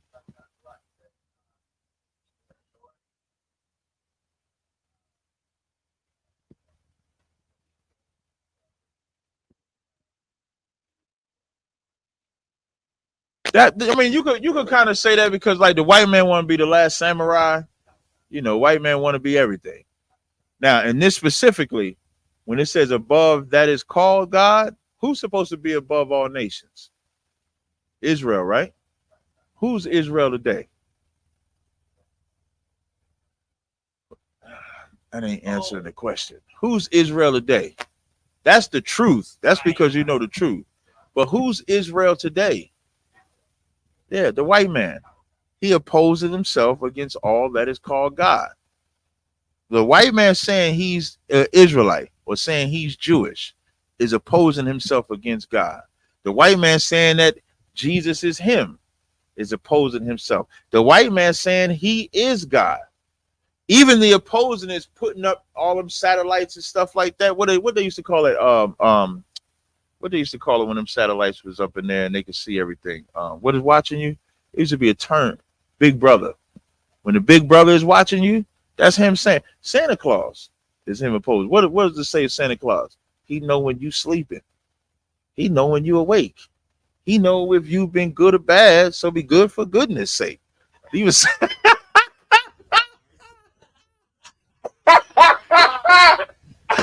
even Santa Claus God. Even Santa Claus is God. So he opposes himself against all. And now the verse 3 says that he has to be revealed. So as you start seeing these things that are revealing themselves to be above those that call themselves God, you're supposed to recognize it and you're supposed to pray for his destruction. We're supposed to be looking at what's happening in the Middle East, and we ain't supposed to be sad by that. It be crack. Like we did that documentary with that white boy, and I was on Wack asked me to come into his clubhouse room and talk to his people, and all of them mad because we saying we hate the white man, and we want the judgment to come to the white man. And every time I bring out a crime that they committed against us, they act like that shit didn't even happen. Every single time. Even when they call us the Klan, you know how horrific it is to call us the Klan? Which damn near goes into some of my topic, but I'm going to try to hold it. But when they compare us to the Klan lynches black people. The Klan them cops that arrest you, that's Klan. That's the Klan. Them cops that pull you over and claim you got a warrant or claim your tail light is out or pull you over for no damn reason or you just walking down the street. I saw this court case online. I saw it on Instagram where this was actually a decent white man. The white man is listening to the charges. And the brother got pulled over, got arrested for weed or something like that. Now, I'm not justifying the weed, but the cop said he was jaywalking, and that's why he approached him. And even the judge knew that was trash. Even the judge threw out the whole case because he knew that jaywalking was code word for I can oppress this brother. And even he said it. So when you get these things done, the Klan is everywhere. The Klan, there was a judge in New York, white judge in New York, talking to there was a party they was having in New York. It was black kids, it was white kids having a party. They invite these black kids to the party. All of them get wild. When the white judge comes to the cops, he's talking to the cops. He said, yeah, y'all could shoot him or do anything to him. I'm a judge. I'll take care of y'all. She didn't say that about the white kids. She only said that about the black kids. And that's who you got to face. In Detroit, they just called out a judge in Detroit for cases that she was doing that was specifically against black people. So that system is the system that we still want to exist. And that's the system that we have to make fall. You understand? No sweat. Any other questions in the room? Good. What's that? Oh, how much is it? What's his name? You can come off mic and shout it out if you want. So shout out to Mawasar with the super chat donation. You ain't even got to tell me. You could just, say Slock it, sir. We want to shout out the super chat donation. All right. Okay. Any other question? Go ahead, in the back there. Hey, they want, about to say they want you to have the mic. The thought of being reunited with your lost ones, is that true? You mean lost ones that passed away? Yeah. It's Bible true. Speak about it. You say does the Bible speak about that? The Bible don't speak about. The Bible speaks in the way like you'll sleep with your father. So I always start. So somebody give me 2 Samuel 7:12. Salaka, y'all. My bad. Somebody give me 2 Samuel 7:12. So Salaka, it's sir. true, but you won't remember it. That's the best way I can explain it to you. So like let's say if a brother passed away or sister passed away or auntie passed away or somebody like that passed away, they don't go to no place of torment or a heavenly state. They just sleep. So when you read, who got 2 Samuel 7:12? Does somebody grab it? Whoever has it. Y'all, I'll let the brother get the mic because he has that mic. Go ahead. Read 2 Samuel 7:12. Khan, this is the book of 2 Samuel chapter 7 and verse 12. Mm-hmm. And when thy days are fulfilled, and thou shalt sleep with thy fathers. So the first thing we do, like when we rest in peace or when we gone, we sleeping. So you're not like going in hell and burning. You're not going in heaven drinking wine or nothing like that. Your soul is resting from whatever it was. So now when you're born back into the same family. So whatever family you was in now, like let's say if you're a Judite or you're a Jew, you was always a Jew. If you was an Ephraimite, you was always an Ephraimite. So you'll come back with them and your spirit can be reconnected with them, but you'll never remember it because there's no remembrance of your former life. That's Ecclesiastes 1:11. If you can read that. So does that help answer the question? And did you have a follow-up?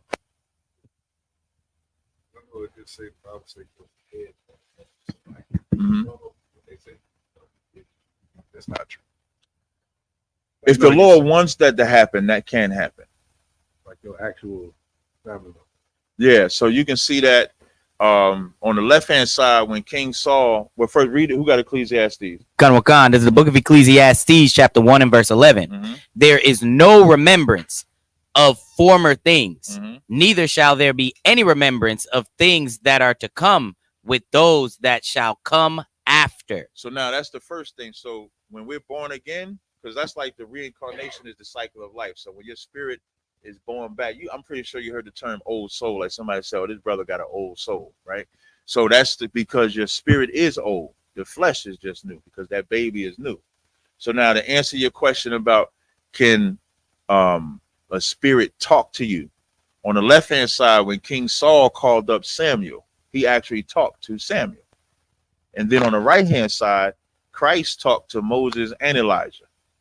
So you can, if the Lord decides to have them come and speak to you, the Lord can decide to have that spirit speak to you if he chooses to. But now you don't want to make, like if you have a dream about it, you don't want to, let's say you go to sleep and you got some dream, you don't want to assume every time that happens. It's better to talk to somebody about what vision you had or what dream you had. So that way, and it's usually got to be an Israelite to interpret it for you to let you know if it's legit or if it's just your own thoughts. Because it's like anything, like if you have a dream, that don't mean the dream is true. So every time you think you had a visit from an ancestor, that don't make that true. But the Lord can let you see whatever he wants you to see. You have a follow-up? Yeah, because they sleep.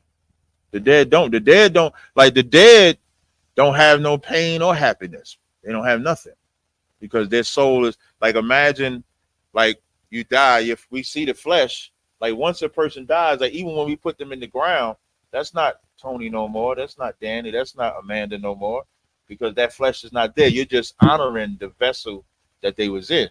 Their spirit is already asleep with the fathers and they're at rest. Give me Job 3.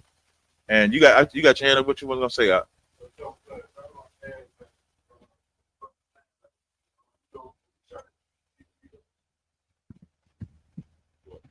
Come, so like when we try to, the question come up where it's like, do the dead remembering thing, right? It that seems like an important question when it comes to the dead. But if we put it in simpler terms, could we use like an example? Like, you know, you don't remember your life when you was 1 or 2. You know what I'm saying? But we don't never ask that question like, hey, what about when I was 1 year old or 2 year old? You know what I mean? But it's like something, I don't know what it is that make us want to know when we die to remember something. You get what I'm trying to say, sir? Yeah, when you love your family members, you want to know. Like, you want to know when you love your family members, you want to know if you'll see them again. You want to know, especially like we grew up in a world where we only have heaven or hell. That's the world we grew up in.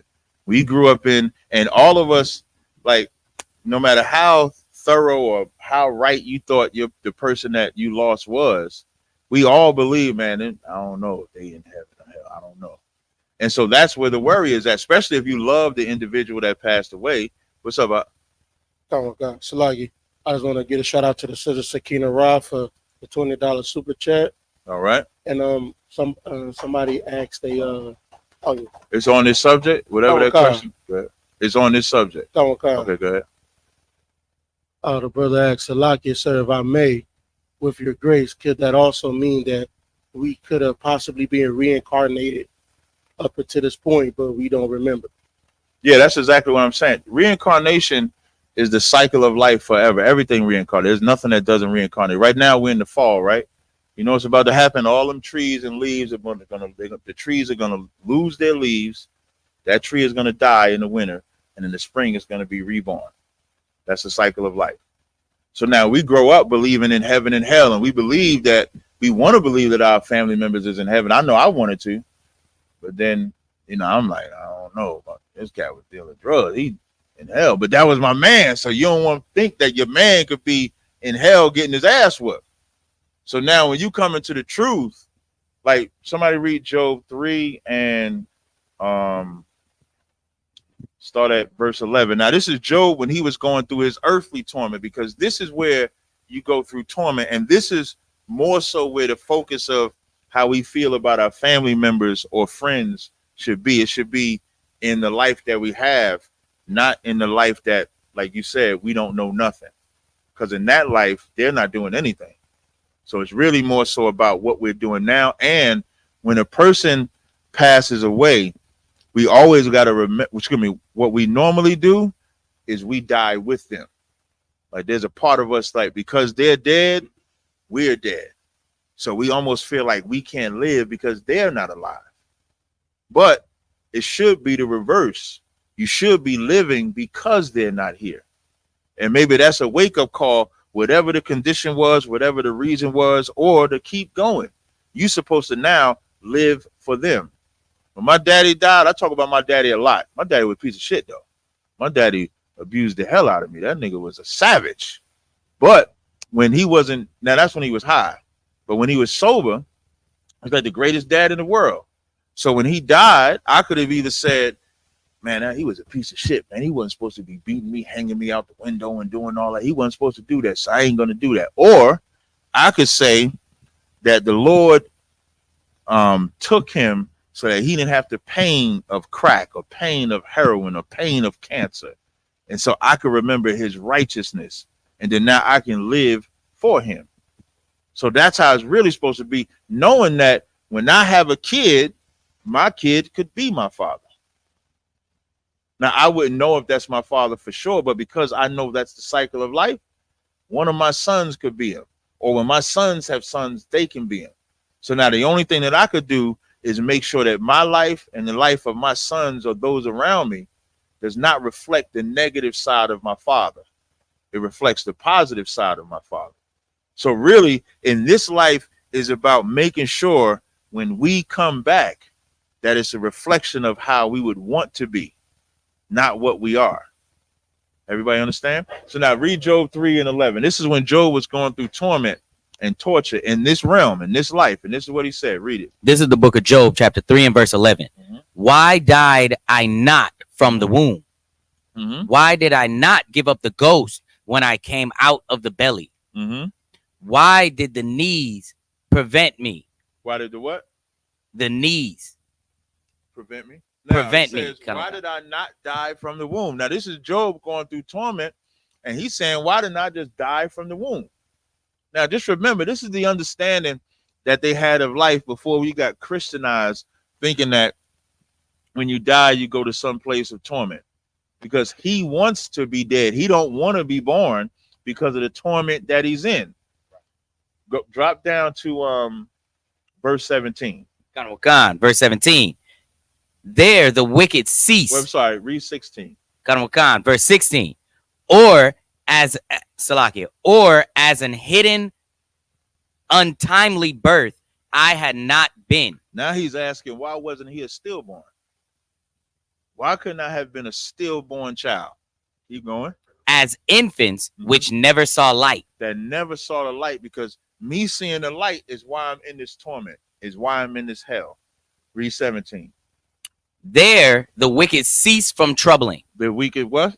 Cease from troubling. You know where the wicked are troubling? While we're alive. Right. When you're getting troubled by drug dealers, thieves, whores, parents, the white man, oppression, having to pay bills. The wicked cease from troubling when you're not here. Keep going. And there the weary be at rest. So now the wicked ain't troubling there, and the weary be at rest there. The there is with the Father, who's the Father of spirits. So when you pass away, your spirit just goes before the Most High, and it's just put away until it's time to be born back in the earth. So that's what happens. That's why it says the dead knoweth nothing, because they don't, because they're not doing anything to know. But when they come back alive, that's when they're able to do everything. But the problem with everything, you could do the wrong things. So that's why it says the dead knoweth nothing. All right. Yeah, good. Officer Marwa sorry, he says, Salakia one, if I may partake of your wisdom, if a man only has daughters and his brother has a son, can the brother come back through the brother's son? Yeah, that's the law of a brother. So if you only have daughters, you'll come back through either your brother or your cousin or somebody else in your tribe. That's why even when you look at the lineages of Christ, that whole house would have law of a brother, where sometimes a brother wouldn't have daughters. So have sons. So the nephew, the brother of him or the same house would raise up seed for him. And so that's how we maintain it. Yahweh. Okay.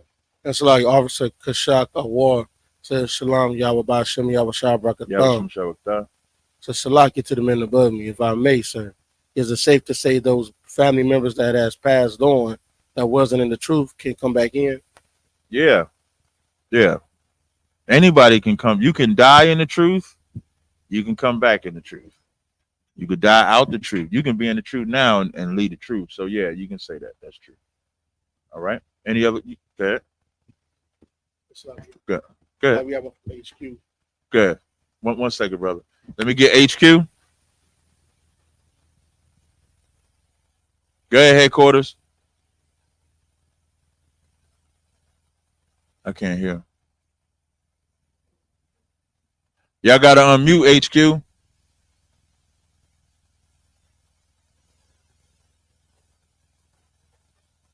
All right, when they get it together, we'll come back to them.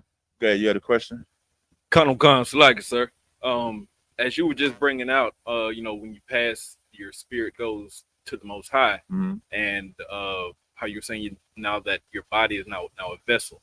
With this understanding, with 1 Thessalonians 4:16, is that the breakdown of why you wouldn't do cremation? Yes. Well, you can add it to the breakdown, but we wouldn't do cremation because that's not our custom. That's an unlawful thing. That's not our custom to burn the body. You honor that body, but then you can add it there. But first, you want to say that's not our custom. You want to get into the history of burning that body, which is, I know Greeks and Romans did that. They would put the damn quarters or something on their eyeballs or something like that. And even that's to go to hell. You know, those things on the little coins they put on their eyes, so that they have the money to pay the cat that's going to take them to whatever everlasting life, which don't make no damn sense. How that dime get to go and you can't go? Now that dime get to now go to the afterlife. Niggas trying to go to the afterlife and come back the whole time. They can't go, but this silver can go. I don't even make no. Yeah, when I be thinking about the stuff I used to believe, because I believe you was going to hell. Listen, before I was to tell y'all, I believe, man, you going to hell. You be wondering and you be. But here's the messed up part. It don't stop me. It ain't stop me from being wicked though. Right. It ain't stop like me thinking I'm going to hell in torment. It ain't never stopped me from being wicked. I thought I could hustle my way into heaven and shit. Like at the last minute, just say, Lord, forgive me and shit. Like right at the last minute. And then now I'm in heaven. Like, oh, hey, Jesus, good looking. You know, it is crazy, man. Any other questions? Did the headquarters come back? Okay. Mm-hmm. Kind of on topic, Ben. Would this be a precept for reincarnation right here? You gotta read it. Come on, Psalms chapter 104, verse 30. Thou sendest forth thy spirit. Thou art created. You can read it. You can read it, but that's absolutely one. But you can read it. Oh, come on, sir. The book of Psalms, chapter 104, verse 30. Thou sendest forth thy spirit. They are created, and thou renewest the face of the earth. Yes. You gotta keep going. Okay, come on, sir. Verse 31. The glory of the Lord shall endure forever. The Lord shall rejoice in his. No, it must be. You in Psalms 103, right? 104, sir. Slack. Read a verse above that. Like okay, gotta, come. Wait, hold on. Let me get there with you. Psalms 104. With me. And you read 20, right? Lie, I don't want if I could, sir. Slack. I started at verse 30. Okay. Start at verse 29. That's come the water, sir. The book of Psalms, chapter 104, verse 29. Mm-hmm. Come. Thou hidest thy face, they are troubled. Thou takest away their breath, they die and return to their dust. They do what? They die and return to their dust. So that's the cycle of life. This goes right back to you, where it says, thou takest away their breath, they die, they return to the dust. Read verse 30. The book of Psalms, chapter 104, verse 30. Thou sendest forth thy spirit, they are created. And so when it says sending forth thy spirit, a good example of this is when the angel is talking to Zacharias about John being born, right? John, the angel is telling, let's read it. Go to Luke 1 and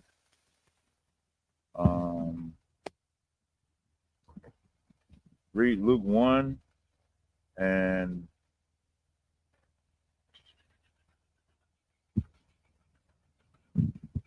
17. So 17 gonna be the point, but I want you to read verse 13 first. So you're gonna read 13 first. Read Luke 1 and 13 first, and then we're gonna go to 17. Come on, sir. The book of Luke, chapter 1, verse 13. Mm-hmm. But the angel said unto him, fear not, Zacharias, for thy prayer is heard, and thy wife Elizabeth shall bear thee a son. So now the angel is telling Zacharias that he's gonna have a son, right? Keep going. And thou shalt call his name John. So now this son is going to be called John, or this flesh is going to be called John. Now read verse 17. The book of Luke, chapter 1, verse 17.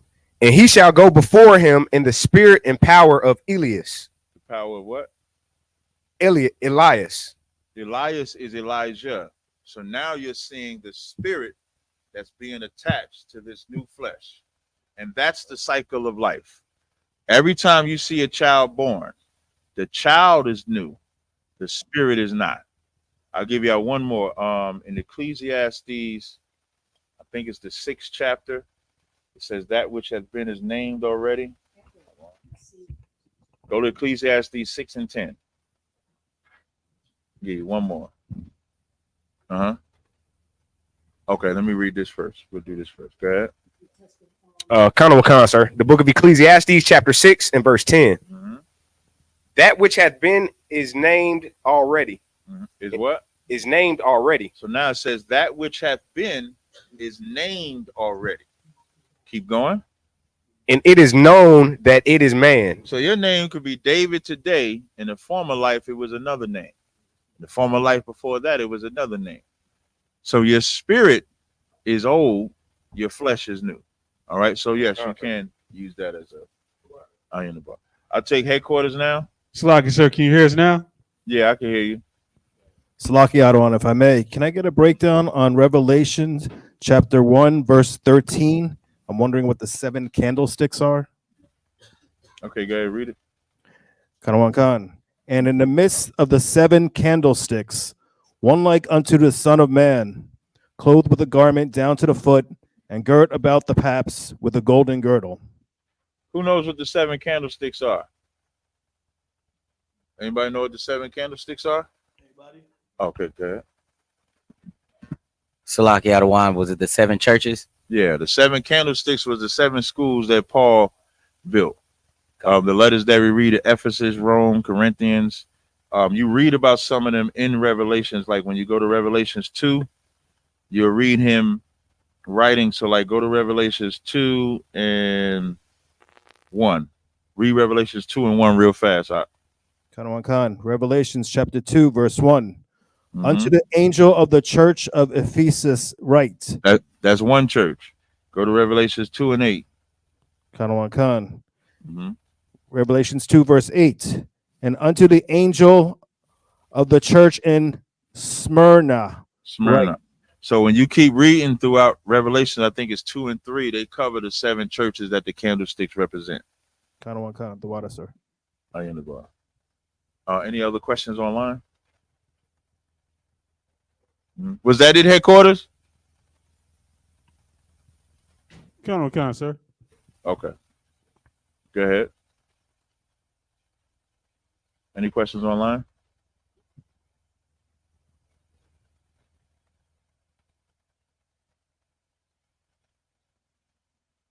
You should have had these. This is young man Jermaine. He says Shalom Yahweh, Ba'ashem Yahweh Shabrakatah. Dallas, Texas, young man Jermaine Salakia. Can you break down 1 Corinthians 7 and 15? Somebody read it.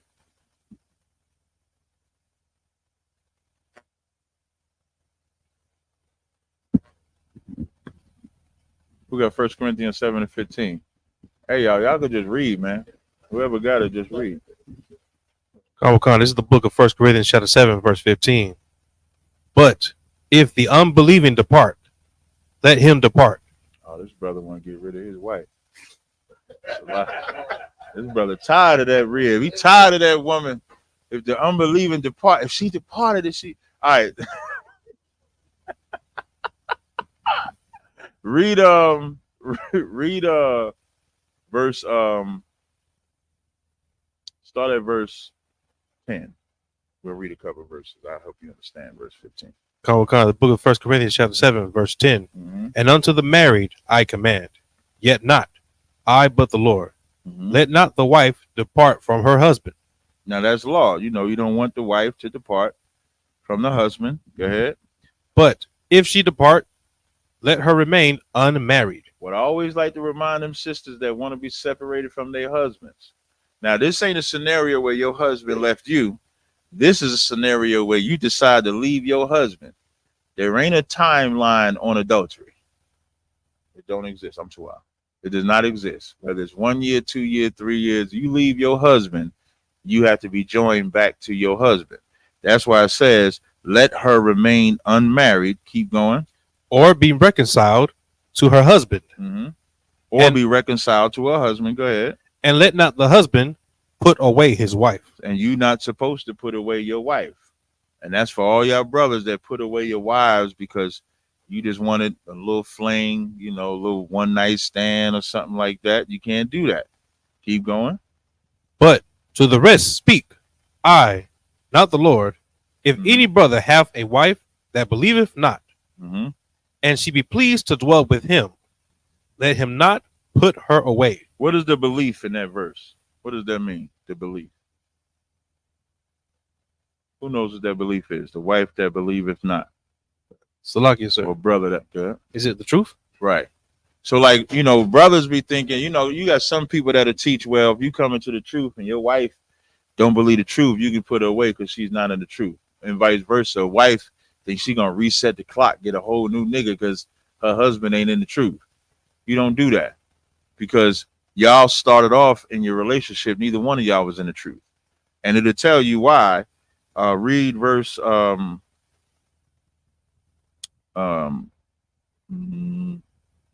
13. I will call the book of 1 Corinthians chapter 7, verse 13. And the women, Salakia, and the woman which have a husband that believeth not, and if he be pleased to dwell with her, let her not leave him. Now read 14. For the unbelieving husband is sanctified by the wife, and the unbelieving wife is sanctified by the husband. Now keep going. Now, why when it says sanctified, it doesn't mean that you get saved because you're married to a woman into the truth or a husband in the truth. But what it is saying is that that woman being in the truth can turn you to being in the truth, or that man being in the truth can turn you into being in the truth. Now read verse 15. But if the unbelieving depart, if the unbelieving what? Depart. But if the unbelieving depart, so now you went through all these things. You told your rib, nah, you ain't got to leave because you don't want to believe I'm an Israelite and stuff like that. Or you told your husband the same thing, but then they decide to leave anyway. If they decide to leave, then read. Let him depart. Let him depart. You ain't got to fight with them. If they decide to leave you because you're staying in the truth, they don't want to stay in the truth, and they leave you for the truth. Keep reading. A brother or sister is not under bondage in such cases. You're not under bondage, meaning you don't have to stay there in that case. Because now they're not fighting against you, they're fighting against the Lord. So that's what 1 Corinthians 7 and 15 means. And before any of you brothers and sisters decide to do that, just get counsel before you decide to do that. Don't take it upon yourself to say, well, she left me, so we're apart, or he left me, so we're apart. You want to make sure you get counsel for that. All right. I'll take the next question. After this question, I want to try to get into my subject real fast. That's the root article. I want to get that root article after that. And did you get the lynchings? Remember I told I'm sorry, the church burnings? Okay, all right, let's go. Good. What's the next question? Brother Elazar Ban Yahawada says, Salakia, sir, can I get a general breakdown on Isaiah 40, chapter 42, verses 22 to 25? Go ahead, read it. He said 22, Isaiah 22, 42. This is the book of Isaiah, chapter 42, verse 22. But this is a people robbed and spoiled. They are all of them snared in holes, and they are hid in prison houses. They're hid where? In prison houses. What does that mean? This is a people robbed and spoiled, and they're hid in prison houses. That's called, I would say that's the United States of America. That's a prison house. Right. How do you know United States of America is a prison house for black people? It's a very simple answer. That's lucky, sir. Slavery. When I always use this, the only thing that makes sense to black people is when you talk about white people's pain. That's sad. Black people don't respect black people's pain. When the Holocaust, they was in prison in Germany. You know what they did? They took them out of prison. That's why they in war in Palestine right now. So when slavery is over, if they would have gave us 5 states, let's say if they would have said, okay, we're giving y'all like Texas, Arizona, New Mexico, California, 4 states. If they would have gave that to black people, they could say, hey, we gave y'all land, y'all messed it up. They would have actually freed black people at that point. But they didn't do that. They gave us a halfway house. That's the equivalent. The equivalent of what we are today are people living in a halfway house. We're still in the same prison land.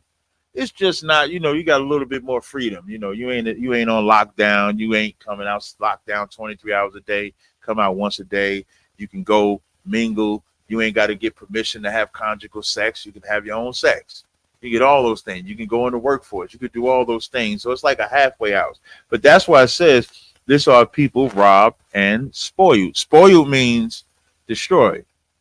Think about that when you spoiling your woman, and then you wonder why she getting on your nerves now because you done spoiled her to death. When you spoil somebody, you destroy it. Facts. So now this is a people robbed and spoiled.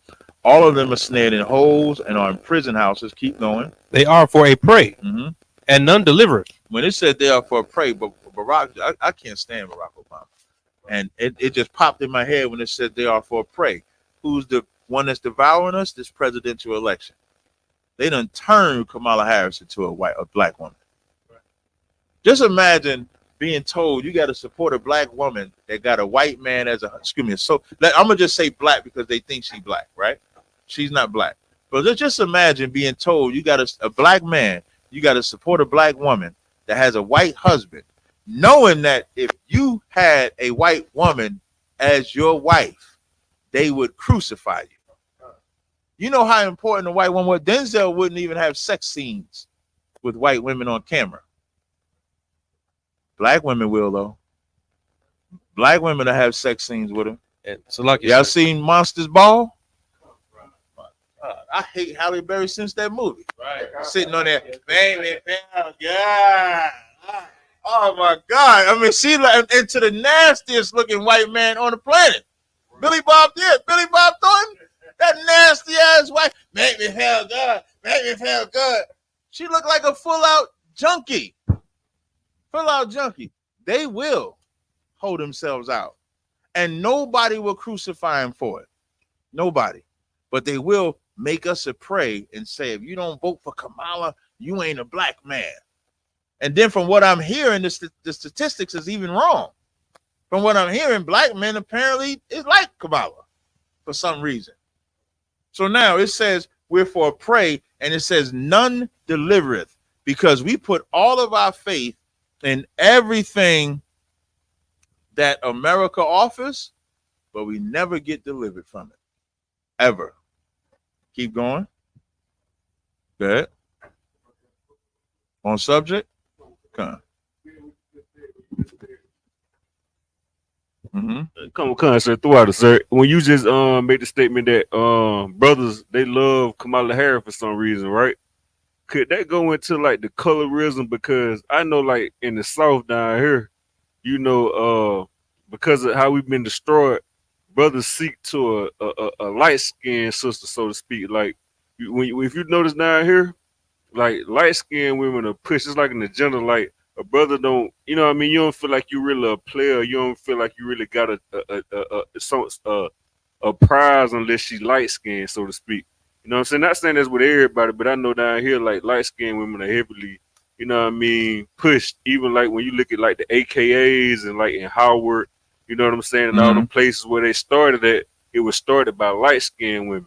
Could that be like the reason why brothers like are even looking at her like she's has some kind of relevancy or something like that? No, black people are, black men and black women is looking at Kamala Harris because the system is telling us to. It has nothing to do with colorism.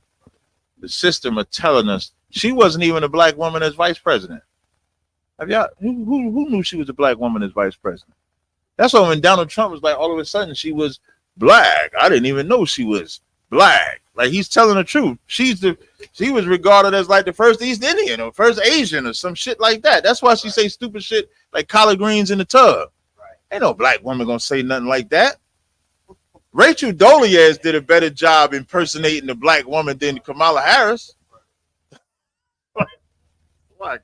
So no, it's more so the propaganda of, and this is also, America is never not racist until the presidential race.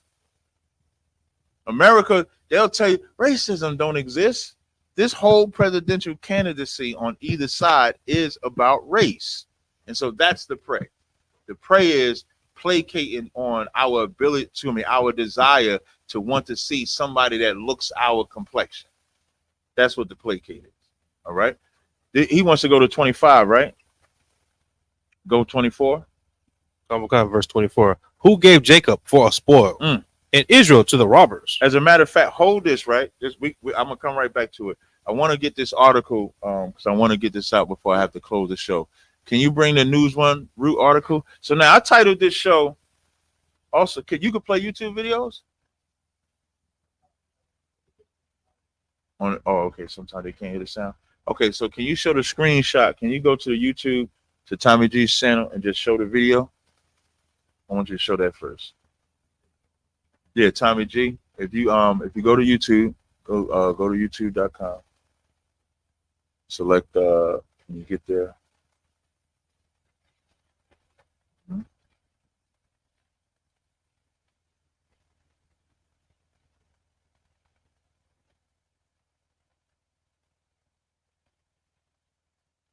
Everything all right?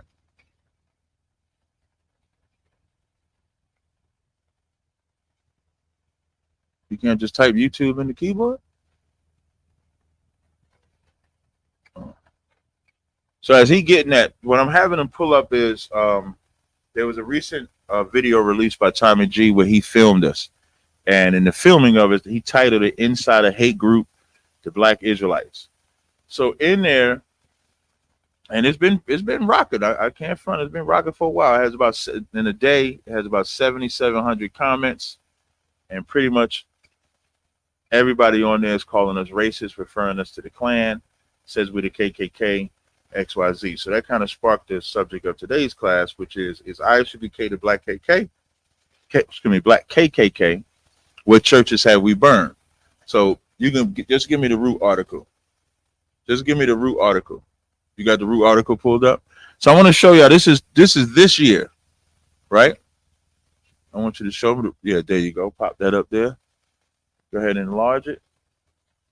It says racist graffiti scrawled on the walls of a small black Texas church that is burned to the ground. What's the date of that article? Is there a date for that article? Tuesday what? It's a Tuesday this week. Tuesday. No, so it don't have it. It just says Tuesday. Don't do like 10 something. So the 15th of this year, 15th of this month of October, they burning down churches after spewing racist graffiti on that. Now, read part of the article for me, if you could, Baba Kashaw. There's a part I want you to read. It's a sad tale that's been repeated too many times before. A black church becomes a target of racial violence. More than 200 years after the first recorded black church was burned to the ground by white supremacists, another church community in Texas is picking up the crisp remnants of their spiritual home after it was set ablaze. Did it say 200 years? 200 years. Can you show what the 200 years represents? Y'all, do you have that pulled up too? I'm gonna have you come right back and read the article. I want to show y'all what the 200 years. What is this that you're looking at? Can you break this down with what they're looking at, y'all? Sir. Oh God, this is a violent history. This is attacks on black churches. Right here. So for 200 years, they have been burning down black churches, and they'll compare us to the Klan. Now, who y'all think burned the black churches? Who burned? Klan. What do they put on the church when they burn the church? No, that's true. That's normal. But what else they put? That cross is that cross burning right on there with it. But they supposed to, the Christian cross supposed to be, God is all love. That's the crazy part. Like, that's how evil the white man is. You would think he wouldn't burn, he might burn your house down, but he'll at least give some type of sanctity to the church. But he don't even give sanctity to the church. And so when they compare us to the Klan, is there any link where we burned down a church before? Is there any link where we unalived anybody before? How about sold crack, heroin? We ain't done none of that. So why do you think they compare us to the Klan?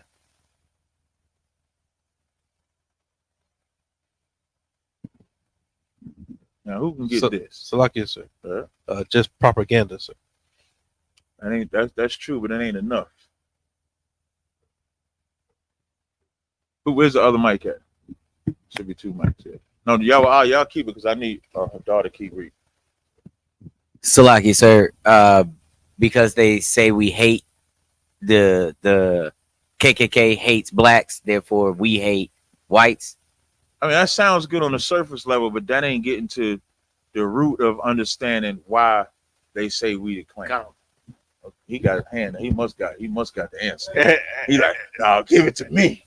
It's like I said, if I could, but answer the question, that's the only way I learn. You know what I'm saying? Yeah, so, with that being said, is it because they try to get the people that hate us the way that we so-called despise the Klan in a way? You get what I'm saying? Like they do, but that's not why they call. That's part of it. So the propaganda, and that's part of it. Salaki, sir. Brother raised his hand at headquarters. What? Okay, go ahead. Who the brother that raised his hand at headquarters? Salaki, sir. Is it because we're black identity extremists for ourselves? Nope, that ain't it. Salaki, sir. Is it to justify their actions toward us? Nope.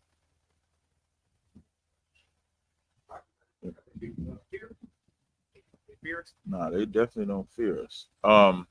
Anybody ever seen General Hyman's Patriots Day video? General Hyman had this video where this white woman came up and she was like, as he's talking, he makes her cry. Everybody remember that video? And one of the statements that he made was white people don't respect anybody's pain but their own, right? The reason why we're referred to as the Klan is because does any other black people speak out like that, like radically like we do, about hating the white man, separating from the white man? So what they're telling you by comparing you to the Klan, that by you even speaking about your hatred for them, you even speaking about separating from them, is like hanging, it's like lynching, it's like burning their church down. Because why aren't you like the rest of the docile niggas that don't say nothing? Why aren't you like Martin Luther King? You didn't learn your lesson. We killed him so that you would never rise up. And the fact that you're just talking about it is offensive to my ears. That's why they compare us to the Klan. As opposed to the Klan, shit, they've been doing that since white America been established. So they're doing what they're always doing. So now when you say propaganda, you're right, because that's to instill the fear. When you said what you said, you're right. That's to instill all of that. But at the start of it, it's because for somebody to call the white man on his shit is offensive. Even though we're not unaliving nobody, even though they know we're not harming nobody, they know all of that, because if they don't call us the Klan, it doesn't put the fear in other black people.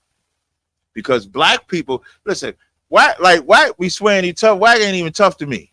Because every time I talk to Whack and we have this conversation, you know what he say? No, because you're going to rile them up, and then they're going to attack the babies. They're going to attack the mamas. They're going to attack this. And I'm saying to myself, nigga, you grew up a blood. Right. like, wasn't y'all attacking the babies and the mamas? And like, wasn't y'all doing the same shit? So why are you worried about this white man? So that lets me know the fear that even the toughest niggas in the street.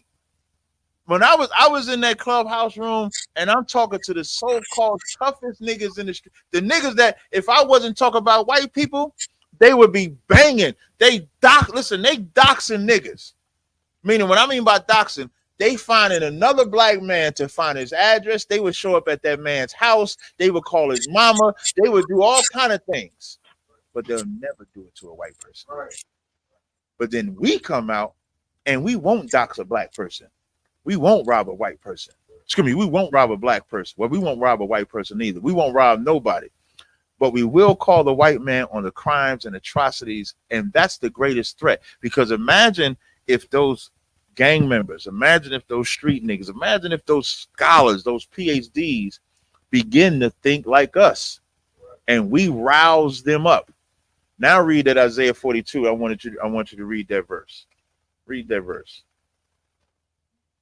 So like when it says, who gave Jacob? Khan, sir, the book of Isaiah, chapter 42, verse 24. Who gave Jacob for a spoil and Israel to the robbers? Keep going. Did not the Lord, he against whom we have sinned? That's why. Because there ain't nobody out. We're the ones telling all of us that the reason we're in this condition is because we've sinned. Part of that sinning is loving our oppressor more than we love ourselves. It still mind boggles me that cats can bang on each other all day. Black on black, Spanish on the Spanish, Native Indian on the Mexican on Mexican. And as soon as I say, hey man, F the white man. As soon as I say the white man is, oh, you can't say that. Why you got all that hate in your heart? And I'll be looking at the person telling me I got hate in my heart. And I'm like, how do I have hate in my heart when I'm just talking? I'm not doing anything. What I can say can only inspire a black person to be a better brother. The only thing that I could say is to inspire a black person to give more love to his people than he has to this place. But like your question earlier about Thessalonians, the more people care about the brothers, the more this kingdom falls away. Right. This kingdom can't have that. You can't do that. All right. With that, I'll pass the class. You on the guard? Slacky, sir. Pass over to the guard. It's like somebody said Slacky. Surprised I had his hand up. Go ahead, Slacky, sir. If I may, that's the same thing that's going on in Chicago with the Venezuelans and the drug dealers is calling the cops on the Venezuelans, talking about they taking over our community. Yeah. The gang bangers is mad at the Venezuelans because the propaganda is they taking over the community. Slacky, sir. Most of it, I agree with that too. You can give the class. You just don't give the sleep. Okay. That's all right. Clap it up. Clap it up. Men of Israel, we're gonna give one courtesy salute to the brothers. I admire you. I admire Shabbat. I admire you. Barak. Yahweh Ba'ashin, Yahweh Shabbarakatham. Y'all my top. Hands down. Sir. Me turn. Face the sisters. Sisters. 90-degree angle. Hands together. Feet face facing down. Maya Shabbat. I admire you. Barak. Yahweh Shamar Elathon Ba'ashin Yahweh Shah. With that, class dismissed.